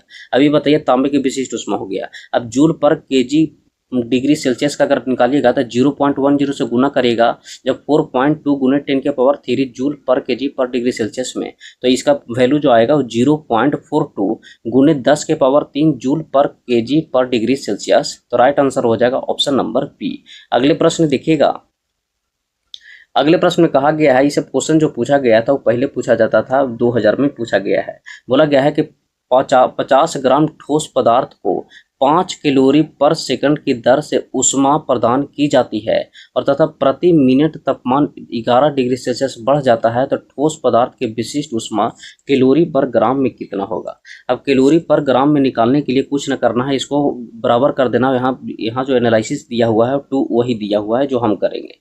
यहाँ देखिएगा, यहाँ जो अगर बात करिएगा तो ये बताइए Q बराबर HT जो होता है, आपको हम बताए थे कि H बराबर अगर बात करेगा तो Q/T भी होता है। ठीक है, तो ये बताइए कि Q बराबर HT करेंगे तो H तो दे दिया है 5, और ये बताइए टाइम दिया है, तो टाइम कितना दिया है, 1 मिनट के लिए 60 सेकंड ले लिए, और पर मिनट दिया था, प्रति दिया था तो 1 ले लिए, और इसी को हम MS डेल्टा T से बराबर कर देंगे। तो ये MS डेल्टा तो M द्रव्यमान हो गया 50, और S हमको निकालना है, और तापमान में अंतर दिया था 11। यहाँ से S निकालेगा तो S निकलेगा जो 0.545 कैलोरी पर ग्राम डिग्री सेल्सियस निकलेगा। तो राइट आंसर हो जाएगा ऑप्शन नंबर ए। इसका राइट आंसर कौन सा हो जाएगा, तो ऑप्शन नंबर ए इसका राइट आंसर है, 0.54। ठीक है, राइट आंसर है कैलोरी पर ग्राम में। अगले प्रश्न देखिएगा, अगले प्रश्न में कहा गया है, इस प्रश्न में बोला गया है इसमें बोला गया है कि किसी भी धातु का द्रव्यमान 500 ग्राम तथा विशिष्ट ऊष्मा 0.5 कैलोरी पर ग्राम डिग्री सेल्सियस है, तो उसका धारिता क्या होगा। ये बताइए, धारिता के लिए हम बताए थे कि H बराबर एम से लगाइएगा। तो H बराबर एम कितना दिया है, तो 500 ग्राम दिया है, और एस कितना दिया है, तो एस दिया है 5/10 कैलोरी पर ग्राम डिग्री सेल्सियस। एक जीरो से एक जीरो कटेगा तो 55 हो जाएगा, तो 250, 55 250 जूल अति कैलोरी पर डिग्री सेल्सियस। तो राइट आंसर हो जाएगा ऑप्शन नंबर ए, 250 कैलोरी पर डिग्री सेल्सियस। H बराबर एम से लगाइएगा। अगले प्रश्न देखिएगा। अगले प्रश्न में कहा गया है, इस प्रश्न में बोला गया है कि तांबे की कैलोरी मापी का द्रव्यमान 50 ग्राम तथा तांबे की विशिष्ट ऊष्मा 0.1 कैलोरी पर ग्राम है, तो कैलोरी मापी में जल का तुल्यांक क्या होगा। अगर जल का तुल्यांक अगर बात करते हैं तो जल का तुल्यांक मतलब H ही पूछा जा रहा है, और H बराबर आपको हम बताए थे कि H बराबर होता है MS, और M कितना दिया है तो 50, और S कितना दिया है तो 1/10 हो जाएगा। 1/10 यहाँ से काटेगा तो कितना आ जाएगा, तो 5 आ जाएगा। तो इसका राइट आंसर हो जाएगा 5 ग्राम पर डिग्री सेल्सियस। 5 ग्राम पर डिग्री सेल्सियस इसका राइट आंसर है। अगले प्रश्न देखिएगा। अगले प्रश्न में कहा गया है कि एक ही धातु के बनी दो वस्तुओं की ऊष्मा धारिताओं में अगर 3:4 का अनुपात है तो उनके द्रव्यमान का अनुपात क्या होगा। इसे बोला है कि एक ही धातु के बनी दो वस्तुओं की ऊष्मा धारिता। अब ऊष्मा धारिता के लिए H बराबर हम बताए थे MS। अब ये बताइए, H बराबर MS है तो H हम डायरेक्टली प्रोपोर्शनल हम एक कह सकते हैं, जो H का रेशियो होगा वही M का रेशियो होगा। तो ये बताइए कि ऊष्मा धारिताओं का अगर रेशियो H का अगर दे दिया है 3:4, ये तो डायरेक्टली प्रोपोर्शनल है सीधा। तो ये बताइए M का भी रेशियो कितना हो जाएगा, तो 3:4 हो जाएगा। तो राइट आंसर हो जाएगा option number A. Right answer कौन सा हो जाएगा, तो ऑप्शन नंबर ए होगा। ये जो हीट एंड टेम्परेचर का अगर बात करेगा तो हीट एंड टेम्परेचर का ये लास्ट क्वेश्चन था। आपको हीट एंड टेम्परेचर भी पूरी तरह से समाप्त हो गया। हीट एंड टेम्परेचर में आपको हम 68 क्वेश्चन करवाए हैं, जो न्यूमेरिकल और कुछ थ्योरेटिकल किए हैं। ठीक है, अब समझिएगा।